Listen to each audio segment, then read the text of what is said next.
গল্পের নাম the silent manor. লেখিকা ডায়না ইমরোজ লাকি। পর্ব 2 আর 3 আর 4 আর 5। মীর জাফান শোন তখন মায়াকে লক্ষ্য করে প্রশ্ন করল, তোমার নাম?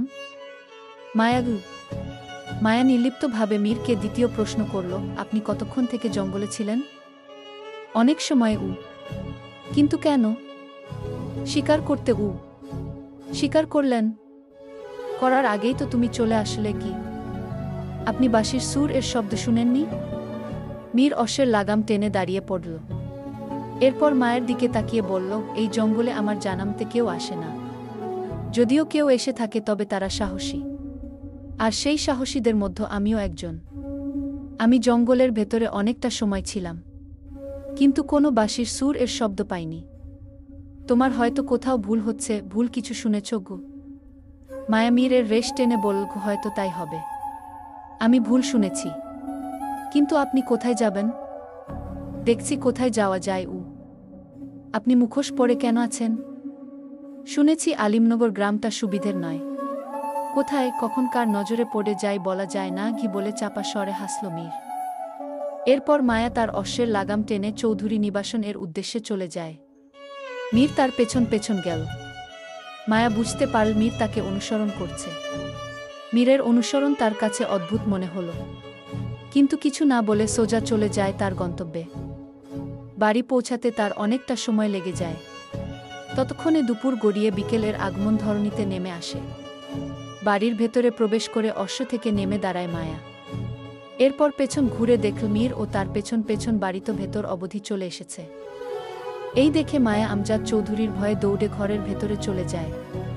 ঘরের ভেতরে প্রবেশ করে সদর দরজা বন্ধ করে দিতে চাইলে মীর দরজার সামনে এসে দাঁড়ায় এবং নির্বিকার কণ্ঠে বলল, এই মেয়ে আমাকে ফেলে চলে এলে কেন? তোমার মধ্যে দেখছি কৃতজ্ঞতা ও নেই।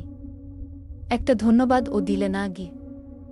মায়া ভ্রু কুঁচকে বলল, একটা ধন্যবাদের জন্য আপনি আমার বাড়িতে এবং কি ঘরের ভেতর অবধি চলে এসেছেন? মীর বলল, তো একটা ধন্যবাদ এর ও অনেক মূল্য। আর তুমি আমাকে ধন্যবাদ না দিয়েই চলে এসেছ। অপেক্ষা কর, তোমার বাড়ির বড়দের ডেকে জিজ্ঞেস করছি, তারা তোমায় সঠিক শিক্ষা কেন দিল না? মায়া কিছুটা রেগে বলল, আপনি দেখছি ভারী বেয়াদব গো। মীর এবার হাস্যকর কণ্ঠে বলল, তোমারই বা এটা কেমন আদব? আমাকে বেয়াদব বলছ? মায়ের ঠোঁট কেঁপে উঠল।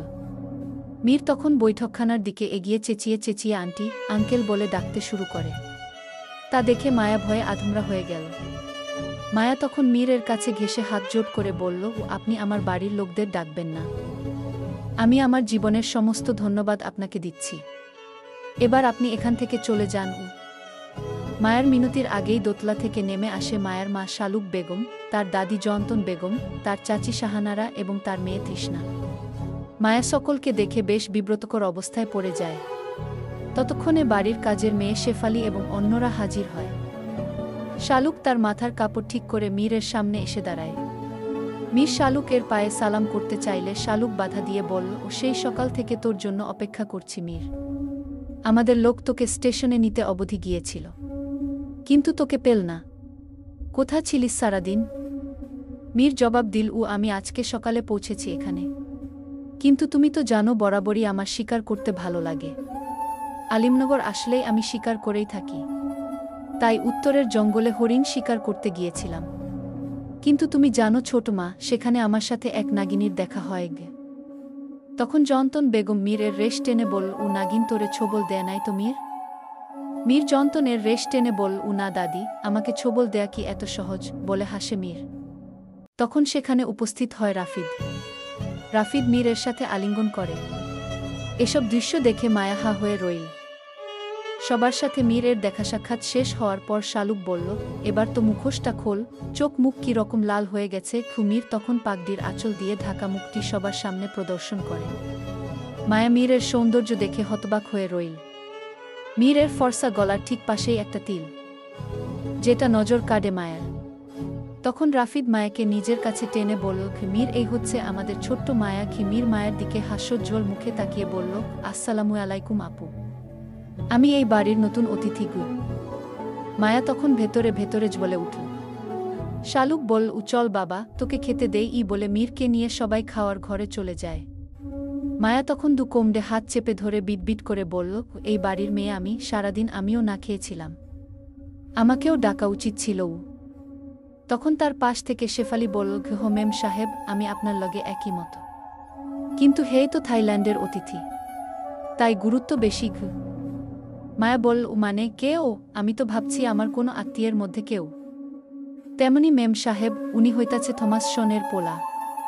মীর স্যার এর বাবা থাইল্যান্ডের নাগরিক, কিন্তু তার মা ছিলেন বাঙালি।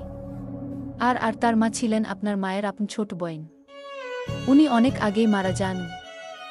তুই এত কিছু কিভাবে জানলি? মায়া আশ্চর্য হল। শেফালি ফিসফিস করে বলল, আপনি তো অনেক দিন বিদেশ আছিলেন, আর আমি তারও অনেক আগে থেকে আপনাগো বাড়িতে কাম করি। সব জানি আমি যা জানি তা আপনিও জানেন না। কিন্তু আপনার বাপ আর ওই বিদেশি স্যার এর বাপ ভালো বন্ধু, এটাও সত্যি গু। মায়া কিছু বলল না। শেফালি হেসে বলল, যাই বলেন না কেন, বিদেশি বাবু কিন্তু অনেক সুন্দর গু। মায়া তখন মুখে মলিন হাসি আনল। তা দেখে শেফালি বলল, হাইসা লাভ নাই, উনি কিন্তু আপনারে বইনি ডাকছে কি বলে খাওয়ার ঘরের দিকে চলে যায় শেফালি। দিন ফুরিয়ে রাতের আধার নেমে আসে ধরণীতে। রাত ঠিক 12টা। ঘড়ির কাঁটা যেন ঠিক 12টায় এসে বিঁধছে। এ যেন থমকে যাওয়া একটি প্রহর। নীরব সুনসান রাত ঘিরে আলোকিত লক্ষ তারারা আকাশে জড়ো হয়েছে। ওদের সর্দার হিসেবে চাঁদ যেন ঠিক মাঝেই সীমাবদ্ধ। চাঁদের আলো কখনো প্রকৃতিতে ঝলমলিয়ে উঠছে, কখনো আবার মৃদু মেঘে ঢেকে যাচ্ছে। চাঁদের এক খণ্ডিত আলো ধরে জানালার পাশে বসে আছে মায়া। আজ বাড়িতে নতুন অতিথি আসায় সবাই অনেক রাত পর্যন্ত আড্ডা জমিয়েছিল। মিনিট 20 হয় সবাই ঘুমের জন্য যে যার ঘরে চলে গিয়েছে। আজ বাড়িতে আমজাদ চৌধুরী উপস্থিত নেই। উনি এবং থমাস মিলে শহরে গিয়েছে। তারা আজ আর ফিরবে না। এই সুযোগে মায়া ও তৃষ্ণা যেন কিছুটা সময়ের জন্য ডানা মেলে উড়ার চেষ্টা করছে। তৃষ্ণা তাকের বইগুলো গোছাতে গোছাতে মায়াকে বলল, মীর কিন্তু ছেলে হিসেবে খুবই ভালো গু। মায়া কোনো প্রতিক্রিয়া করছে না। সে জানালা থেকে তাকিয়ে আছে বাহিরে। তৃষ্ণা দেখল মায়ের কোনো হুঁশ নেই। সে মায়ের সামনে গিয়ে জিজ্ঞেস করল, আমি কি বলছি তোর কানে যাচ্ছে না? মায়া তখন বলল, জানিস আজকে আমি উত্তরের জঙ্গলে গিয়েছিলাম গু। তারপর? মায়া পায়চারি করতে করতে বলল, তখন আমি একটা বাঁশির সুর পাই। আমি সুরটি অনুসরণ করে সেদিকে চলে যাই। আর সেখানে আমি মীরকে দেখতে পাই। কিন্তু মীরের হাতে শুধু একটা রাইফেল ছিল, বাঁশি ছিল না। তবে আমি কি ভুল শুনেছিলাম? তৃষ্ণা তখন বলল, তুই আবার সেই ঠাকুরমার ঝুলি গল্পের কাহিনী বানাচ্ছিস উ। আমি সত্যি বলছি তৃষ্ণা, তোর সাথে আমি কখনো মিথ্যা বলি না গি। ধরে নিলাম তুই সত্যি বলছিস। তবে বাঁশিটা কে বাজাচ্ছিল? মায়া চুপসে গেল। সে বসে পড়ে খাটের উপর। তৃষ্ণা হাতের কাজ শেষ করে শুয়ে পড়ল। এরপর বলল, তুই কি দাদুর সাথে ঘুমাবি? তখন মায়ের গতকাল রাতের স্বপ্নের কথা মনে পড়ে। না, আজ তোর সাথে ঘুমাবো উ। তৃষ্ণা শুয়ে শুয়ে বুকের উপর বই রেখে পড়ছে। মায়া তখন কিছুক্ষণ পায়চারি করে বলল, তুই থাক, আমি মীরের ঘর থেকে আসছি। আমার কেন যেন ওকে বেশ সন্দেহজনক মনে হচ্ছে। আমি নিশ্চিত ওই বাঁশিটা বাজিয়েছে। বলে তাৎক্ষণিক ঘর থেকে বেরিয়ে মীর এর ঘরের উদ্দেশ্যে রওনা হয়। দোতলার একদম পূর্ব পাশে মীর এর ঘর। এতক্ষণে সবাই ঘুমিয়ে পড়েছে। বাড়ির সমস্ত বাল্ব নেভানো থাকলেও কিছু মশাল জ্বলছে। জ্বলছে স্ফটিক ঝাড়বাতি, যার জন্য চারদিকে মৃদু আলো ছড়িয়ে আছে। মায়া মীরের ঘরের দিকে যেতেই পেছন থেকে মায়া ডাকটি ভেসে আসে। মায়া আতকে উঠল। পা স্থির হয়ে গেল। ধীরস্থিরভাবে পেছন ঘুরে দেখল জান্তন বেগম দাঁড়িয়ে আছে। খুব রেগে আছে সে, দেখেই বোঝা যাচ্ছে। মায়া এখন কি জবাব দেবে? মীরের ঘরের দিকে কেন যাচ্ছে, তাও এত রাতে? তুই এত রাইতে এখানে কি কর? মায়া তোতলে জবাব দিল, শুধু তোমারই জন্য। আমি জানি আমি এত রাতে বের হলেই তোমার সাথে দেখা হবে উ। জন্তন বল, হইছে। আমার লগে নাটক করতে হইবে না। আমি তোর ঘরে যাইতে আছিলাম এইডা কোয়েন লিগা যে আজ তুই তৃষ্ণার লগে ঘুমা। আমার শাহানারার লগে কাম আছে, একটা বিষয় হিসাব নিকাশ বাকি আছে গি। মায়া বলল, আচ্ছা তুমি যাও ঘুমিয়ে পড়বো। জন্তন বলল, বাইরে হাঁটাচলা করিস না, দিনকাল ভালো না। তোর বাপে বাড়িতে নাই। যা ঘরে যা বলে জয়ন্তন তার ঘরের দিকে চলে যায়। মায়া উকি মেরে দেখল জয়ন্তন চলে গেছেন। এরপর দ্রুত পায়ে মীর এর ঘরের দিকে হাঁটল। মায়া স্থির হয়ে দাঁড়ায় মীর এর ঘরের সামনে। মীর এর ঘরের দরজা খোলা ছিল। মায়া ভাবে মীর হয়তো মনের ভুলে দরজা লাগাতে ভুলে গেছে। মায়া সতর্কতার সাথে এদিক সেদিক তাকিয়ে এরপর মীর এর ঘরের প্রবেশ করে। ঘরের কিছু বাল্ব নিভিয়ে রাখা, যার ফলে আবছা আলো বিচ্ছিন্ন হয়ে আছে ঘরটি। কিন্তু মীর কোথাও নেই। মায়া অবাক হল। অতিথি ঘরটি বেশ বড়। ঘরের ভেতরে আরেকটি ঘর আছে। সচরাচর ঘরটি কেউ ব্যবহার করে না। মায়া সে ঘরের দিকে গেল। সেই ঘরেরও কিছু বাল্ব নেভানো। চৌধুরী নিবাসন এর তিক্ত অভিজ্ঞতা থেকে মায়া মনে মনে বলল, অতিথি ঘরের ভেতরের ঘর কেউ ব্যবহার করে না। এই ঘরটি মূলত অতিথিদের জিনিসপত্র রাখার। কিন্তু মীরের সাথে কোনো ব্যাগপত্র ছিল না। তবে সে এখানে কি করছে? মায়া এখনো সচক্ষে দেখেনি মীর এ ঘরে, কিন্তু সে ধরে নিয়েছে মীর এখানে। মায়া সুইচ চেপে জ্বালাতে চাইল, কিন্তু আলো জ্বলছে না। কিছুটা বিব্রতকর অবস্থায় পড়ল মায়া। ঠিক তখনই পেছন থেকে ছুরি ধার দেওয়ার শব্দ ভেসে আসল। মায়া আশ্চর্য হল। এরপর পেছন ঘুরে দেখল মীর একটা পাথরের সাথে ছুরি ধার দিচ্ছে। পরনে স্যান্ডো গেঞ্জি তার। মায়ের থেকে ঘুরে তাকানো। মায়া মীরের উদ্দেশ্যে বলল, আমি আগেই জানতাম আপনি সুবিধার না, এখন ছুরি ধার দিচ্ছেন।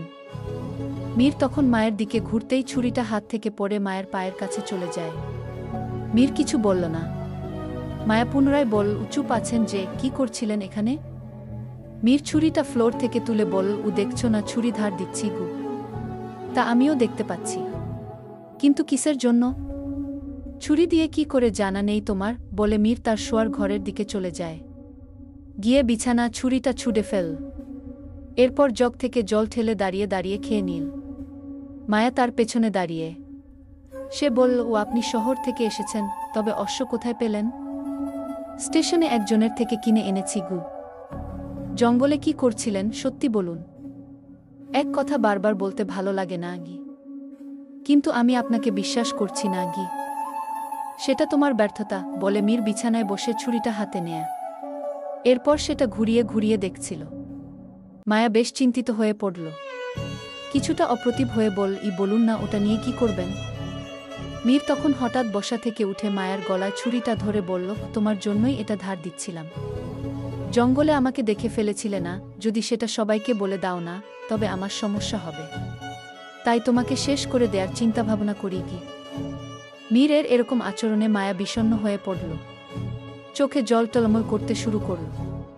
মীর তখন ছুরিটা গলা থেকে সরিয়ে মসৃণভাবে হেসে উঠল। হাসতে হাসতে বলল, কি ভয় পেয়েছ? আরে বোকা মেয়ে, ছুরিটি ভালো করে দেখো, এটা ফল কাটার ছুরি। ধার ছিল না, তাই ভাবলাম ধার দেই। ছোট মা তখন আমাকে ফল দিয়ে গিয়েছে, কিন্তু ছুরি দিতে হয়তো ভুলে গেছে কি। মায়া ধীরে ধীরে স্বস্তির নিঃশ্বাস ফেল। মীর বল, জঙ্গলে আমি শিকারের জন্যই গিয়েছিলাম, অন্য কোনো কারণ ছিল না। আর বাঁশির সুর ওটা হয়তো ভুলেই শুনে থাকবে কি। মায়া বলল, আপনাকে বিরক্ত করার জন্য দুঃখিত। আমি আপনার জন্য এখানে এসেছি, এটা অন্য কাউকে বলার দরকার নেই বলে মায়া চলে যেতেই মীর বলল, পায়ের ব্যথা কমেছিল? মায়া থমকে দাঁড়িয়ে বলল, হাঁটতে পারছি কো। এরপর চলে যায়। মায়া মীর এর ঘর থেকে বেরিয়ে তার ঘরের দিকে হাঁটলে তার মনে হল মীর এর ঘরে এক্ষুনি কেউ গেল। এরপর দরজা লাগিয়ে দিল। মায়া পুনরায় দাঁড়িয়ে পড়ল। চোখ তুলে তাকায় দেয়াল ঘড়ির দিকে। রাত ঠিক একটা ছুঁই ছুঁই। সে আবার মীর এর ঘরের সামনে গেল, কিন্তু এবার দরজা বন্ধ। এরপর চোখ পড়ে পাশের জানালার দিকে। সেখানে গিয়ে জানালার ফাঁক দিয়ে সরু চোখে দৃষ্টি মেলে দেখল রাফিদ মীরের কাছে বসে আছে। রাফিদ বিছানায়, মীর দাঁড়িয়ে দাঁড়িয়ে খুব উদ্বিগ্ন হয়ে হয়ে কিছু বলছে। রাফিদ মীরের কথা খুব মনোযোগ সহকারে শুনছে, কিন্তু মায়া স্পষ্টভাবে তা শুনতে পাচ্ছে না। মীর কথা থামানোর পর রাফিদ হাতে ছুরিটা নিয়ে কারো গলা কাটার মতো ইশারা করে কিছু বলল। মায়াকে এমন দৃশ্য নাড়াল। মায়া তাৎক্ষণিক কিছু না ভেবে তার ঘরের দিকে চলে যায়। মীর এবারও তার সাথে মিথ্যা বলেছে, বিষয়টি মায়ের মোটেই ভালো লাগেনি। তার উপর রাফিদ মীরের সাথে তারা কিছু গোপন কিছু করার চেষ্টা করছে। এসব চেতনার জন্য যেন মায়া দিকবিদিক গানশূন্য হয়ে পড়ে। নির্জন নিহারিকা রাত কেটে ভোরের কৃষ্ণন আলো ফুটে উঠে। ভোর 6টার দিকে ঘুম থেকে উঠে যায় শালুক, তার সাথে শাহানারা। তারা মুখ হাত ধুয়ে রান্নাঘরে উপস্থিত হয়। রান্নাঘরে আগে থেকেই উপস্থিত ছিল শেফালি। শেফালি বসে বসে মশলাবাটা তৈরি করছিল। চুলায় বসানো ছিল দুধ। শেফালির সেদিকে খেয়াল নেই। দুধ উতলে পড়তে শুরু করে। তখন এসে হাজির হয় শালুক। শালুক চুলার আঁচ কমিয়ে দেয়। শেফালি দাঁড়িয়ে কাপা কাপা গলায় বলল, দুধের কথা খেয়াল আছিল না? বকবেন না, আমি নাস্তা অহনি বানাই দিতাছি। শালুক তখন বেশ কর্কশ শব্দে চেঁচিয়ে বলল, কাজ করার ইচ্ছা থাকলে করার মতো করিস। আর ওই রহিমা কোথায়? ও কাজে আসছে না কেন? বাড়িতে মেহমান আছে। এটা কোনো 2 পয়সা ওলায়ের বাড়ি নয়, প্রতিদিন নামিদামি লোক আসা যাওয়া করে, তাদের আপ্যায়ন করতে হয়। এত কাজ তো তোর একার পক্ষে করা সম্ভব নয়। রহিমা কোথায়? শেফালি প্রত্যুত্তরে বলল, মালকিন রহিমা খালার শরীরটা ভালো না, শুনছি ওনার একটা রোগ ধরা পড়ছে, এর লিগা কামে আয় না আগে। শাহানারা তখন বলল, সে কাজে আসতে না পারলে তার মেয়েকে আসতে বলবি। ঘরে বসে থেকে তো কোনো লাভ নেই। যা, তুই গিয়ে খবর দিয়ে আয়, বলবি সে যদি কাজ করতে না পারে তবে তার মেয়েকে পাঠাই যেন, নয় গত মাসের বেতন ও পাবে না আগে। শেফালি মাথা আওড়ালো, আচ্ছা। এরপর ও রহিমার বাড়ির উদ্দেশ্যে রওনা হয়। শাহানারা শালুককে লক্ষ্য করে বলল, আপা তুমি চিন্তা কর না, আমি সবার জন্য নাস্তার ব্যবস্থা করছি। এতক্ষণ রান্নাঘরের দৃশ্য দেখল মীর। শেফালিকে কিভাবে কথা শোনালো শালুক। মীরের খারাপ লাগল। এরপর ঘর থেকে বেরিয়ে যায়। মীর গাড়ি নিয়ে শেফালির পেছন পেছন গেল। কিছু দূর গিয়ে শেফালির দেখা পায় মীর। মীর গাড়ি থামিয়ে দিল। শেফালি মীরকে দেখে বল, স্যার আপনি এখানে? তুই গাড়িতে ওঠ বলছি কি। শেফালি ইতস্তত বোধ করল। না বাবু, বড় মালকিন জানতে পারলে আমায় আস্ত রাখবে না গি। আরে উঠতে বলছি ওঠ কি। মীর এর ধমকের সুরে শেফালি গাড়িতে উঠে বসে। এরপর মীর গাড়ি স্টার্ট করে। মীর শেফালিকে লক্ষ্য করে বলল, রহিমা খালার বাড়ি কোথায়? সোজা গেলে ডান দিকে রাস্তার পাশে গু। রহিমা খালার কি হয়েছে? একটা অসুখ, যে অসুখের চিকিৎসা নাই। কি বলছিস? হ বাবু, আগে একটু সুস্থ আছিল, কিন্তু অহন বেশি অসুস্থ। এরপর ঠিক কিছুক্ষণ এর মধ্যে রহিমাদের বাড়িতে পৌঁছে যায় তারা। শেফালি গাড়ি থেকে নেমে দাঁড়ায়। মীর নামল। শেফালি মীরকে লক্ষ্য করে প্রশ্ন করল, আচ্ছা আপনি আমার লাগে আইছেন কেন? পরে দেখবি, আগে চলু। কাঁচা মাটির ঘর, চারপাশে বাঁশের বেড়া, দেয়াল মাটি দিয়ে লেপা, অনেক জায়গায় ফেটে গেছে। ছাউনিতে খড় বা কখনো টিন খড় থাকলে বর্ষায় ফোঁটা ফোঁটা পানি পড়ে ঘরে ঢোকে। মেঝে খালি মাটি, মাঝে মাঝে গরুর গোবর আর মাটি মিশিয়ে লেপা হয়, তাই ঠান্ডা আর স্যাঁতসেঁতে ভাব লেগেই থাকে। রহিমার ঘরের ভেতরে খুব বেশি আসবাবপত্র নেই।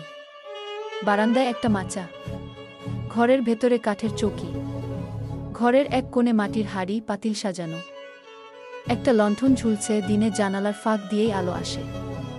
জানালা বলতে বাঁশের কঞ্চি দিয়ে বানানো ছোট ফাঁকা। ঘরের সামনে উঠোন, মাঝে গরুর খোয়াট, একপাশে কলসির সারি। উঠোনের এক পাশে তুলে রাখা আছে কাঁসার থালাবাটি, কোথাও শুকাতে দেওয়া আছে ধান এবং শাকপাতা। ঘরের সামনে একটা কুডে ঘরের বারান্দা, যেটা বৃষ্টির দিনে ভিজে কাদায় মাখামাখি হয়। সব মিলিয়ে একেবারে সাধারণ, কষ্টভরা অথচ ঘরোয়া উষ্ণতার টান আছে এমন এক সেকেল নিম্নবিত্ত গ্রামীণ বাড়িতে। মীর প্রথমবার এরকম বাড়ি দেখেছে। তার কাছে ভীষণ অদ্ভুত লাগল। থাইল্যান্ডে এরকম বাড়িঘর নেই। আলিমনগর আসলেও কখনো চারপাশটা সে ঘুরে দেখেনি। আজ এরকম একটি পরিবেশ দেখে অবাক হল মীর। শেফালি ঘরের ভেতর, রহিমা খাটের উপর শুয়ে আছে। শেফালি বল, খালা তুমি কি জমিদার বাড়িতে আর কাজ করতে যাইবা না? যদি না যাও তাইলে তোমার মেয়েরে পাঠাও, নয় গত মাসের বেতন কিন্তু মালকিন দিত না। আর যদি কখনো কাজ নাই করতাও আমারে কিয়া দেও। রহিমা তখন কাশতে কাশতে উঠে বসে। জীর্ণ শীর্ণ কালো গায়ের রং, এর শরীর তার, বয়স মাত্র ৪৫, কিন্তু রোগের জন্য কাবু হয়ে গেছে সে।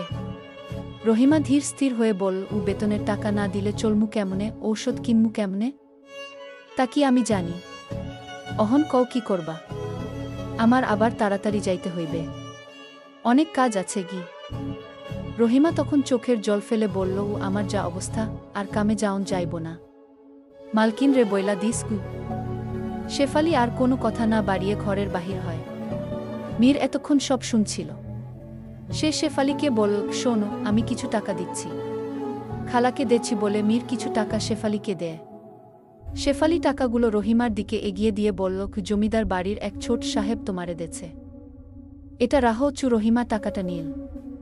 শেফালি ঘর থেকে বেরিয়ে আসতেই পেছন থেকে একটা কণ্ঠস্বর ভেসে এলো, শেফালি আপা, টাকাটা নিয়ে যান, গরিব হতে পারি, কিন্তু কারো দয়া নিয়ে বাঁচতে চাই না। আর আমি আগামীকাল থেকে কাজে আসব। বলা শেষে ঘরের ভেতর থেকে একটা হাত বেরিয়ে আসল। মীর দেখল এবং শুনল। শেফালি বাধ্য হয়ে টাকাটা ফেরত নেয়। মীর শুধু হাতটা দেখল।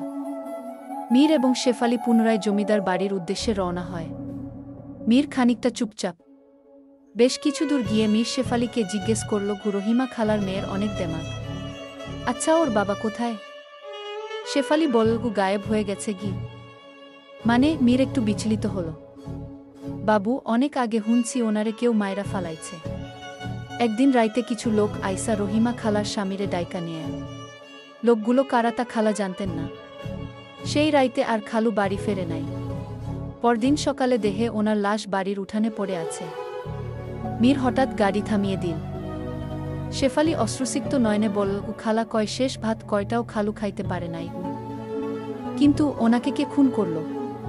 সাদামাটা জীবন ছিল। ওনার তো কোনো শত্রুও ছিল না হয়তো। জানি না বাবু। ভোরের আলো ধীরে ধীরে ছড়িয়ে পড়েছে বিশাল চৌধুরী নিবাসন এর আঙিনায়। শিশির ভেজা বাতাসে ফুলের গন্ধ ছড়িয়ে আছে। চারদিক নিস্তব্ধ, শুধু দূরে পাখিদের কিচিরমিচির আর কুয়াশা ভেদ করে আসা সূর্যের কোমল আলো আঙিনার লাল ইটের মেঝেতে পড়ে এক অদ্ভুত সোনালি আভা ছড়াচ্ছে। বাড়ির উঁচু ফটক ধীরে ধীরে খোলা হয়েছে। দরজার কপাটে কড়া নাড়ার শব্দ যেন সকালের নিস্তব্ধতাকে আরও গভীর করে তুলেছে। দোতলার বারান্দা থেকে সাদা রঙের মোটা খুঁটির ফাঁক দিয়ে সকালের আলো নেমে আসছে। বারান্দার লোহার রেলিংয়ে শিশিরে ভেজা মানিক জোট পায়রা বসে ডানা আলো মেখে নিচ্ছে। আঙিনার একপাশে শান বাঁধানো পুকুর, তার জলে সকালের প্রথম সূর্যরশ্মি পড়ে চিকচিক করছে। জল নাড়াচাড়া করছে কচুরিপানা আর মাঝে মাঝে মাছ লাফিয়ে ওঠার তরঙ্গ। পুকুর ঘাটে কয়েকজন দাসী ঘোমটা টেনে জল তুলছে, তাদের কণ্ঠের সুরেলা আড্ডা ভেসে আসছে সকালের শান্ত আবহে। বাড়ির ভেতর থেকে ভেসে আসছে চুলায় কাঠ জ্বালানোর গন্ধ আর রান্নার প্রথম ধোঁয়া। পুরনো দেয়ালের ছায়া ভেদ করে নতুন দিনের প্রাণচাঞ্চল্য ধীরে ধীরে জেগে উঠছে। এমন সকাল যেন জমিদার বাড়ির প্রাচীন ইতিহাসকেও সজীব করে তোলে। পুকুর পাড়ে বসে আছে মায়া। তৃষ্ণা শেষ শানে নেমে মুখ ধুচ্ছে। মীর তখন সেখানে উপস্থিত হয়। কিছুক্ষণ হয় রহিমাদের বাড়ি থেকে ফিরেছে। মায়াকে একা বসে থাকতে দেখে মীর ও পুকুর পাড়ে উপস্থিত হয়। মীরকে দেখে তৃষ্ণা বাড়ির ভেতরে চলে যায়। মীর কালো রঙের শার্ট এবং অ্যাশ রং এর প্যান্ট পরে আছে। হাতে একটা সোনালি রঙের ঘড়ি। মীর গিয়ে বসে মায়ের পাশে। মায়া মীরের থেকে মুখ সরিয়ে নেয়। মীর কিছুটা কোমল কণ্ঠে বলল, রূপসী বোনটি কোনো কারণে রাগ করে আছে নিশ্চয়ই। কিন্তু কি কারণে রাগ হয়ে আছে বলা যাবে কি? মায়া বলল, আমি কারো সাথে কথা বলতে চাই না। আপনার সাথে ও নয়। আর আপনি একটা মিথ্যাবাদী। তা কোনো কারণে আমাকে মিথ্যাবাদী বলা হচ্ছে জানতে পারি কি? গতকাল আপনি আমার সাথে মিথ্যা বলেছেন। ওই ছুরিটি দিয়ে নিশ্চয়ই কিছু করেছেন, নয়তো করবেন। আর আমার সাথে মিথ্যা বললেন। মীর তখন মায়ের দিকে ঝুঁকে বলল, তুমি নিশ্চয়ই ভুল কিছু ধারণা করছো। আমি যা বলেছি তাই সত্য। আমার ডিকশনারিতে মিথ্যা বলতে কোনো শব্দ নেই। তাহলে রাফিদ দাদা আপনার সাথে কি করছিল? মীর এবার ঠোঁট চুলকিয়ে বেশ কয়েক সেকেন্ড চুপ রইল। এরপর জবাব দিল, ও তো রাতে আমার সাথেই ছিল। আর ও তখন ছুরিটি দেখে এটাই বলছিল, এটা বিছানায় কেন, গলা কেটে যাবে। তুমি নিশ্চয়ই এটা জানালা থেকে দেখেছ। মায়া এবার মীর এর দিকে ঘুরে বলল, আপনি কিভাবে জানলেন? তুমি ছোট্ট বেলা থেকেই দুষ্টু। বয়স কম হয়নি, কিন্তু এখনো পাগলামো যায়নি তোমার। মায়া মলিন হেসে উঠল। মীর মায়ের হাসি দেখে বলল, আর কাউকে সন্দেহ কর না। তোমার আশেপাশে কেউ তোমার শত্রু নয় মায়াগে। মায়া অপ্রীতিকর ভাবে বলল, কিন্তু মীর, আপনি জানেন আমার কেমন যেন সবাইকে অদ্ভুত মনে হয়। কখনো মনে হয় এরা সবাই আমার ক্ষতি চায়। যাদের দেখছি তারা কেউ আমার আপন নয়। অসুখ মানে? মায়া ভ্রুকুঞ্চিত করল। মানে এটা তোমার একটা অসুখ। দীর্ঘ সময় ধরে তুমি পরিবার এর থেকে দূরে ছিলে, পরিবারের আদর সোহাগ কেমন হয় সেটা হয়তো তুমি ঠিকঠাকভাবে কখনো উপলব্ধি করনি। হঠাৎ করে সবাইকে একসাথে পেয়ে তোমার এমন অনুভূতি হচ্ছে কি? মায়া দৃষ্টি সরিয়ে ফেল। মীরের রেশ টেনে বলল, আপনি ঠিকই বলেছেন গু। এখন ঠিক বলছো। কিছুক্ষণ পর আমার পেছনেই তুমি পড়বে গু। নীরব সময় কাটে পুকুর পাড়ে কিছুক্ষণ। সূর্যের আলো পুকুরের জলে পড়ে, তার প্রতিফলন পড়ল মায়ের মুখে। মীর তার দিকে তাকিয়ে বলল, তুমি কি বই পড়তে ভালোবাসো? আমি গল্প পছন্দ করি। কিন্তু আপনি কিভাবে জানলেন? তোমার ঘরে তোমার অনুমতি ছাড়াই গিয়েছিলাম। তখন অনেক বই দেখতে পাই। মায়া মীর এর দিকে ঘুরে তার হাতের উপর হাত রেখে বেশ উৎফুল্ল হয়ে বলল, আচ্ছা, আপনি দ্য সাইলেন্ট ম্যানর বইটি পড়েছেন? মীর মায়ের হাতের স্পর্শ পেয়ে সেদিকে তাকাল। মায়া বুঝতে পেরে হাত সরিয়ে ফেল। দুঃখিত আমি বই পড়তে পছন্দ করি না। পাচ্য বই তো বাবার ভয়ে পড়তাম। আর গল্প? মীর থামে। এটি একটি অসম্পূর্ণ বই। আমার অনেক পছন্দের। কিন্তু লেখক বইটি কেন অসম্পূর্ণ রেখেছে, আর লেখকই বা কোথায় হারিয়ে গেছে জানি না। জানেন, ওনার খোঁজ পর্যন্ত করেছিলাম, কিন্তু পাইনি গিয়ে। মায়ের মুখটি হঠাৎ করে ফ্যাকাশে হয়ে গেল। মীর তা দেখে বলল, তুমি কি বইটি নিয়ে চিন্তিত? মায়া নিরুত্তর। মীর হাস্যোজ্জ্বল মুখে তাকিয়ে বলল, আচ্ছা, বইটি আমাকে দিও, আমিও পড়ে দেখব। সত্যি তো? মায়ের মুখে উজ্জ্বল হাসি। বললাম না আমি মিথ্যে বলি না গি। কিন্তু আপনি তো গল্প পছন্দ করেন না। তোমার জন্য একটা বই পড়াই যায় বলে মীর পুকুর পাড় থেকে বাড়ির ভেতরে চলে যায়। মায়া মীরের যাওয়ার পানে তাকিয়ে রইল কিছুক্ষণ। এতক্ষণ তৃষ্ণা মায়া এবং মীরকে অনুকরণ করছিল। তৃষ্ণা মায়ের কাছে উপস্থিত হয়। তার কাছে ঘেঁষে বলল, তুই মীরের সাথে এত কি বলছিস? ও কিন্তু তোর খালতো ভাই, মানে আমাদের বড় ভাইয়ের মতো। প্রেমে টেমে পড়ে যাস না। বিদেশি ছেলে, না জানি কত প্রেমিক আছে গি। মায়া বলল, তোর কি আমার পেছনে লাগা ছাড়া কাজ নেই? আমি তাকে কেন ভালোবাসতে যাব বলে পুকুর পাড় ছেড়ে চলে যায় ঘরের উদ্দেশ্যে। টেলিফোন এ রিং বেজে উঠলে কলটি রিসিভ করে জয়ন্তন বেগম। তিনি হ্যালো বলার পর অপর প্রান্ত থেকে আমজাদের কণ্ঠ ভেসে আসে। মা, কেমন আছো তোমরা সকলে? আমরা ভালোই আছি। তোর খবর নাই বাজান, তুই কই, কবে বাড়ি ফিরবি? বড্ড উতালা হল জয়ন্তন।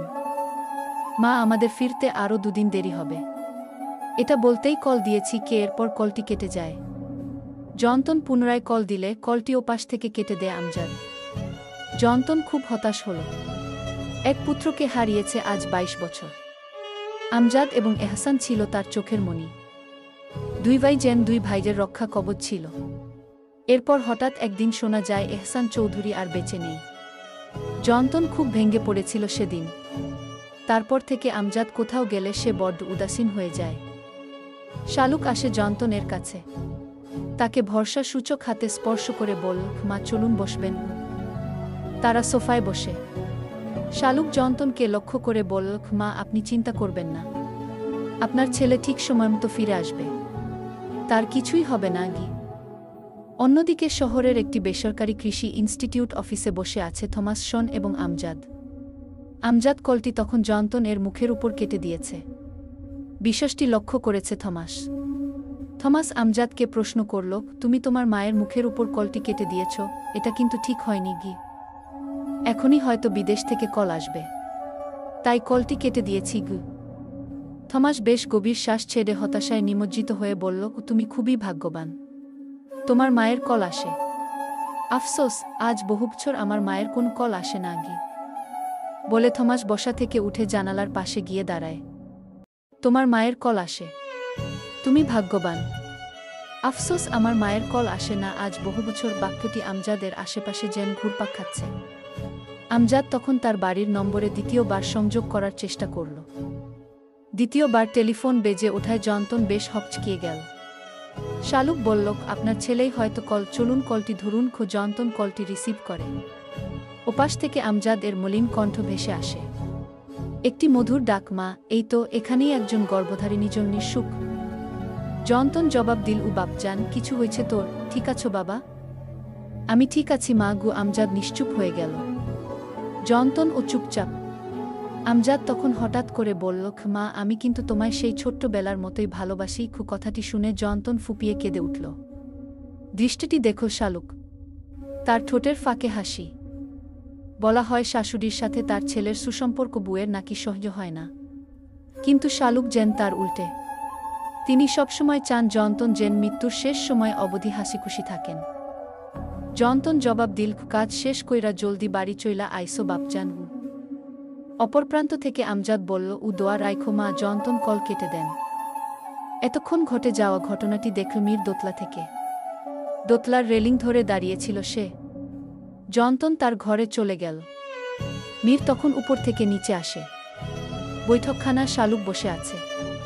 এসে মীর খুব নতজানু হয়ে তার কোলে মাথা রেখে শো। শালুক একটু নির্বিকার প্রশ্ন করুক, মীর শরীর খারাপ তোর? কিছু হয়েছে বাপ তোর? ছোট মা একটু শুতে দাও, ভালো লাগছে না। মায়ের কথা খুব মনে পড়ছে গু। শালুক মীর এর মাথায় হাত বুলিয়ে দিয়ে বলল, আমি কি তোর মা নই? মীর থেমে দীর্ঘশ্বাস ছেড়ে আবার বলল, গর্ভধারিণী মায়ের মতো দুনিয়াতে কেউ হয় না আমি জানি। গর্ভধারিণী মায়ের স্পর্শেও সন্তান সুস্থ হয়ে ওঠে। মায়ের গায়ের গন্ধ মন সতেজ করে তোলে। কিন্তু সে মা থাকতে কজন মূল্য বুঝে? হারিয়ে গেলে তখন খুঁজে গু। মীর বলল, আমার মাঝে মধ্যে খুব কষ্ট হয় ছোট মা। মায়ের শূন্যতা আমাকে বিষিয়ে তোলে। ইচ্ছে করে দুনিয়া ছেড়ে চলে যাই। ও কথা বলতে নেই বাপ, আমি আছি তো। আমি আমার সবটুকু দিয়ে তোকে আগলে রেখেছি, ভবিষ্যতে ও রাখব গু। মীর কোল ছেড়ে উঠে চোখ মুছতে মুছতে নিজের ঘরের উদ্দেশ্যে চলে যায়। দিন ফুরিয়ে বিকেলের আগমন ঘটল ধরণীতে। সূর্য তখন পশ্চিমে ঢলে পড়েছে। সোনালি আলো গা সবুজ পাহাড়ের গায়ে ঝরে পড়ছে, ঠিক যেন কেউ আগুনের ছিটা ছুড়ে দিয়েছে বনজুড়ে। পাহাড়ের নিচে বিস্তৃত এক উপত্যকা, যেখানে কুয়াশা ভেসে বেড়ায় নরম চাদরের মতো। মাঝখানে নীরব এক নদ, তার জলে ভাসে সূর্যের শেষ রশ্মি। চারপাশে শুধু ঝিঙি পোকার ডাক, আর দূরে কোথাও অচেনা পাখির ডানার শব্দ। উপত্যকার প্রান্তে আছে এক পুরনো কাঠের সেতু, যেটা পার হলেই দেখা যায় একটা অদ্ভুত শান্ত গ্রাম। ঘরগুলো কাঠ আর পাথরের তৈরি, ছাদের ধারে শুকনো ফুল ঝুলছে। গ্রামের মাঝখানে একটা বিশাল বটগাছ, তার নিচে পাথরের আসন, যেখানে নাকি বহু বছর আগে কেউ হারিয়ে গিয়েছিল। হ্রদের ওপারে দেখা যায় একটি প্রাসাদ, দূর থেকে যেন ধোঁয়ার মতো ভাসমান। জানালাগুলো সব বন্ধ, তবু মনে হয় কেউ এক ফাঁকে তাকিয়ে আছে। বাতাসে ভেসে আসে হালকা চন্দন আর পুরনো বইয়ের গন্ধ। রাফিদ এবং মীর এমন একটি জায়গায় উপস্থিত হতে পেরে ভীষণ আনন্দিত। আমজাদ চৌধুরী বাড়ির বাহিরে থাকায় তারা বেশ স্বাধীনভাবে ঘুরতে পারছে। ছোট্ট গ্রামটির কোনো বাসিন্দারা বেঁচে নেই। যদিও কেউ বেঁচে থাকে, তবে তারা আর এখানে থাকে না। প্রতিটি ঘরই তালাবদ্ধ। গ্রামটির শেষে একটি নদ। নদের উপর প্রান্তে দাঁড়িয়ে পাহাড়। পাহাড়টিতে পৌঁছাতে নদটি পার হতে হবে। মীর দেখল নদটি।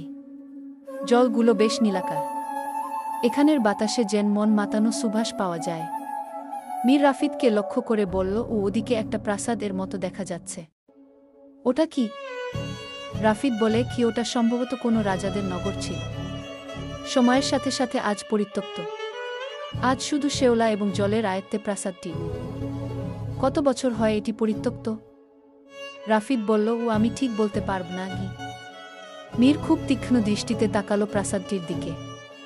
নদের অপর প্রান্তে সূর্য নিজ গন্তব্যে ঢেলে পড়াতে পরিষ্কার দেখা যাচ্ছে না কুয়াশার জন্য। প্রাসাদটি দেখে মনে হচ্ছে এখনো জীবন্ত। ওখানকার প্রতিটি মানুষ জীবন্ত। তারা যেন এপারে তাকিয়ে আছে সাহায্যের জন্য। মীর এক ধ্যানে তাকিয়ে রইল। রাফিদ মীরকে ডাকল। মীর শুনেনি। সে অন্য ধ্যানে মগ্ন। এরপর রাফিদ মীরের শরীরে স্পর্শ করে ডাকল। মীর হুঁশে ফিরে। মীর তখন রাফিদকে জিজ্ঞেস করে, আচ্ছা, প্রাসাদটি হঠাৎ নীরব হয়ে যাওয়ার কারণ?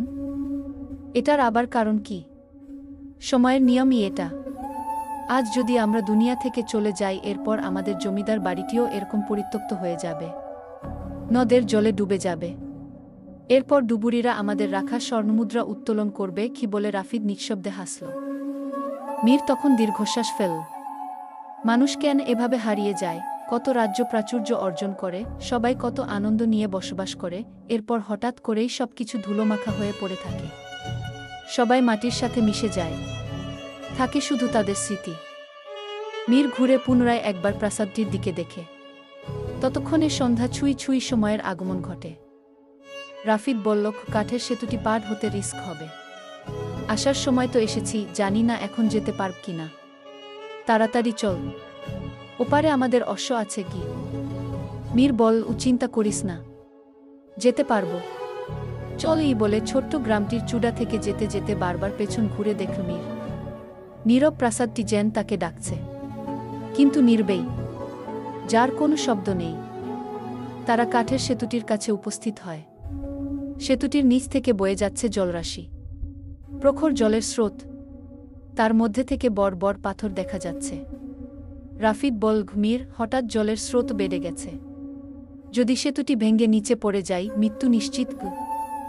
ভুলভাল না বকে চল। সন্ধ্যা হয়ে আসছে। অশ্বের চিৎকার শোনা যাচ্ছে। আমি আবার অশ্বের কান্না সহ্য করতে পারি না। গিয়ে পুরানো কাঠের সেতুটি থেকে কট কট শব্দ ভেসে আসছে। বাতাসের সাথে সাথে কিছুটা দুলছেও। মীর আগে আগে পা বাড়িয়ে যেতে শুরু করল। রাফিদ পেছনে। ধীরস্থিরভাবে মাঝ বরাবর সেতুটির পৌঁছালে রাফিদের পেছন একটা কাঠ ভেঙে যায়। রাফিদ এবং মীর পেছন ঘুরল। রাফিদ কিছুটা ভয় পেল, কিন্তু মীর ভরসা দিয়ে বলল, কিছু হবে না, ভয় পাস না, চলে আয়। পুনরায় দুজনে হাঁটা শুরু করে। রাফিদ তখন পেছন থেকে বলল, আমি যদি নিচে পড়ে যাই তাহলে কি হবে বুঝতে পারছিস? হ্যাঁ, বুঝতে পারছি। কি বুঝেছিস বল? এই তোকে দেখার আগেই তোর হবু বউ বিধবা হয়ে যাবে কি বলে চাপা স্বরে হাসে মীর। রাফিদ বল, কি মজা করছিস? আমার কিন্তু সত্যিই ভয় হচ্ছে। গি ভয় না পেয়ে চলে আয় বলে মীর প্রায় সেতুর শেষ সীমানায় পৌঁছে যায়। মীর অপর প্রান্তে পৌঁছে যায়। রাফিদ প্রায় সেতুটির শেষ সীমানায় পৌঁছে যায়। সেতুর শেষ কাঠ পার হয়ে যেতেই দড়ি ছিঁড়ে রাফিদ নিচে পড়ে যায়। রাফিদ তির্যক আওয়াজ করল। মীর হতভম্ব হয়ে যায়। রাফিদ তখন সেতুর ছেঁড়া দড়িটা ধরে ফেলে। মীর বিস্ময়কর হয়ে উঠল। হঠাৎ যে মুহূর্তে রাফিদ কাঠ ভেঙে পড়ল, তখন তার পৃথিবীটা যেন উল্টো হয়ে গেল। বাতাস হঠাৎ তীক্ষ্ণ ছুরির মতো কানে বিঁধতে লাগল। শরীরের ভারহীনতা যেন কেউ নিচ থেকে টেনে নিচ্ছে রাফিদকে, অথচ তার উপরে ওঠার চেষ্টা। এক সেকেন্ডেই মনে হলো শেষ, সব শেষ। মাথার ভেতর অসংখ্য চিন্তা বিদ্যুৎ বেগে ছুটল মীরের। রাফিদ একবার আতঙ্ক নিয়ে নিচে দেখল। জলরাশি যেন তার দিকে তাকিয়ে আছে, তার অপেক্ষায় আছে। রাফিদ ভয়ে চুপসে গেল। পরিবার, মুখগুলো, অসমাপ্ত কাজ, সব যেন চোখের সামনে ভেসে উঠল। চোখের সামনে আকাশ, গাছ, পাথর সব ঘুরছে। বাতাসে শরীরের আঘাতের ধাক্কা, বুকের ভেতর হাহাকার, আর গলার কাছে চিৎকার আটকে থাকা একটি শব্দ। মীর উপর থেকে হাঁটু মাটিতে রেখে রাফিদ এর দিকে ঝুঁকে বলল, কি ভয় পাস না, দড়িটা ধরে রাখ। ঠিক তখনই রাফিদের ধরে থাকা দড়িটি থেকে ছিঁড়ে পড়ার শব্দ এলো। মীর তখন দড়িটি উপর থেকে ধরে নিজের হাতে পেঁচিয়ে নেয়, কিন্তু তার পক্ষে নিচ থেকে রাফিদকে টেনে উঠানো সম্ভব নয়। দড়িটিও ছিঁড়ে যেতে পারে। মীর কি করবে বুঝতে পারল না। সন্ধ্যা নেমে আসছে। চারদিকে কোনো জনমানব নেই। ঝুলে থাকা রাফিদ চেঁচিয়ে বলল, মীর, আমায় টেনে উঠা। মীর আপ্রাণ চেষ্টা করল, কিন্তু পারছে না। দড়িটিও ছিঁড়ে যাওয়ার উপক্রম। মীর এর অশ্ব তখন পেছন থেকে হ্রেষাধ্বনি তুল। মীর তখন পেছন ঘুরে দেখল রাফিদ এবং তার অশ্ব দাঁড়িয়ে আছে। মীর একবার রাফিদ এর দিকে দেখল, এরপর তার অশ্বের দিকে তাকিয়ে চেঁচিয়ে বলল, অগ্লিন, দড়িটা ছুড়ে দে আমার দিকে। অশ্ব অগ্লিন মীরের বাক্য বুঝতে না পারলেও বিপদের আশঙ্কার কণ্ঠস্বর যেন বুঝতে পারল। অগ্লিন শরীর ঝাঁকুনি দিয়ে পিঠ থেকে দড়ি ফেলে মীর এর দিকে ছুড়ে ফেলে। মীর দড়িটা রাফিদ এর দিকে ফেলে বলল, ওটা ধর, আমি টেনে তুলছি। রাফিদ ধরল। এরপর মীর এবং অগ্লিন মিলে কোনোভাবে রাফিদকে টেনে তুলে। রাফিদ উপরে এসে মাটিতে লুটিয়ে শুয়ে পড়ে। মীর ও জোরে জোরে নিঃশ্বাস ফেলল। বেশ কিছুক্ষণ পর রাফিদ এবং মীর এর ক্লান্ত দূর হয়। রাফিদ শোয়া থেকে উঠে বসে। মীর তার দিকে দেখল। রাফিদ ও মীর এর দিকে তাকায়। এরপর দুজন অট্টহাসিতে তলিয়ে পড়ল। হাসি থামিয়ে মীর বলে, খুব অসাধারণ অভিজ্ঞতা হলো। হ্যাঁ, আর একটু হলে আমি জলের স্রোতে না জানি কোথায় গিয়ে পৌঁছাতাম গো। মীর তখন কণ্ঠ খাদে নামিয়ে মোহময় কণ্ঠে বলল, আমি থাকতে তোর কিছুই হতে দিতাম না গ। রাফিদ মীরের দিকে ঘুরে তাকালো, চক্ষু শীতল। আমরা তো ভাই, এর বেশি আজ আরেকটা এই সম্পর্কের নাম দেয়া যাক। রাফিদের প্রস্তাব, বন্ধুতাই তো। আজ থেকে আমরাও বন্ধুত্বে পরিচয় নিলাম। মীর মৃদু হাসল। সন্ধ্যার আবছা আলো ধরে মীর এবং রাফিদ চৌধুরী নিবাসনের উদ্দেশ্যে রওনা হয়। অশ্বকে তারা ধীর স্থির গতিতে নিয়ন্ত্রণ করছে। খোলা মাঠ ধরে তারা এগোচ্ছে। চারপাশ সুনসান। তাদের থেকে কিছু দূরে ডান এবং বাদিকে সারি সারি মৃত গাছ। রাফিদ চারপাশ দেখে বলল, তাড়াতাড়ি চল, অন্ধকার নেমে আসছে। রাফিদ কথাটি শেষ করতে না করতেই একটা তীর ফলক এসে তাদের সামনে মাটিতে বিদ্ধ হয়। তারা বেশ আশ্চর্য হল। অশ্ব দাঁড়িয়ে যায়। কোথা থেকে তীরটা আসলো দেখার জন্য তারা চারদিকে তাকাল। তখন দেখতে পায় দূরে মৃত গাছগুলোর স্থান থেকে একজন তীরটা ছুঁড়েছে। ব্যক্তিটি অশ্বের পৃষ্ঠায় বসা, মুখ পাগড়ির আঁচল দিয়ে ঢাকা। দূরে থাকায় স্পষ্টভাবে তাকে চিহ্নিত করা গেল না। মীর নিচে নেমে দেখল তীরের সাথে একটি চিরকুট। মীর চিরকুটটি খুল। তাতে লেখা, চোখের সামনে প্রিয় মানুষের মৃতদেহটি দেখার মতো সৌভাগ্য কারো না হোক, চাইলে সত্যটা তোমরা উন্মোচন করতে পারবে ব্যাস। এরপর ছোট করে একটি দৃশ্য আঁকা, যা এখন বোঝা যাচ্ছে না। রাফিদ জিজ্ঞেস করল, চিরকুটে কি লেখা? মীর তখন চিরকুট এর বলা বাক্যটি রাফিদকে বলে। রাফিদ প্রত্যুত্তরে বলল, আশ্চর্য, আমরা কোনো সত্য বের করব অদ্ভুত গ। মীর বল, চল ওই অচেনা ব্যক্তিটিকে জিজ্ঞেস করি। অচেনা মুখোশধারী ব্যক্তিটির দিকে তাকাল, কিন্তু ততক্ষণে সে চলে যায়। চারদিকে কোথাও নেই। থাকলেও সন্ধ্যার ধোঁয়াশা আলো এবং নির্বিচ্ছিন্ন কুয়াশার জন্য দেখা যাচ্ছে না। রাফিদ বিষয়টি এড়িয়ে বলল, ছেড়ে দে, নিশ্চয়ই লোকটি পাগল। কাদের ভেবে তীর ছুঁড়েছে কে জানে। চল এখন। মীর রাফিদের রেশ টেনে অশ্বের পৃষ্ঠায় চেপে বসে। এরপর তারা তাদের গন্তব্যের উদ্দেশ্যে রওনা হয়। তাদের গন্তব্যে বাড়িতে পৌঁছানো। সন্ধ্যা নামায় আলিমনগর গ্রামের মানুষ ঘরে আলো ধরিয়েছে। কেউ আলোর জন্য ধরিয়েছে হারিকেন, তো কেউ মশাল। ঘরের বাহিরে মশাল দিয়েছে সকলে। গ্রামটি ইতিমধ্যে বেশ চমকপ্রদভাবে রূপ ধারণ করেছে। গ্রামের সরু পথে এগোচ্ছে মীর ও রাফিদ। অশ্ব তার ধীর পায়ে চলছে। চৌধুরী নিবাসন আর মাত্র 4-5 মাইল দূরে।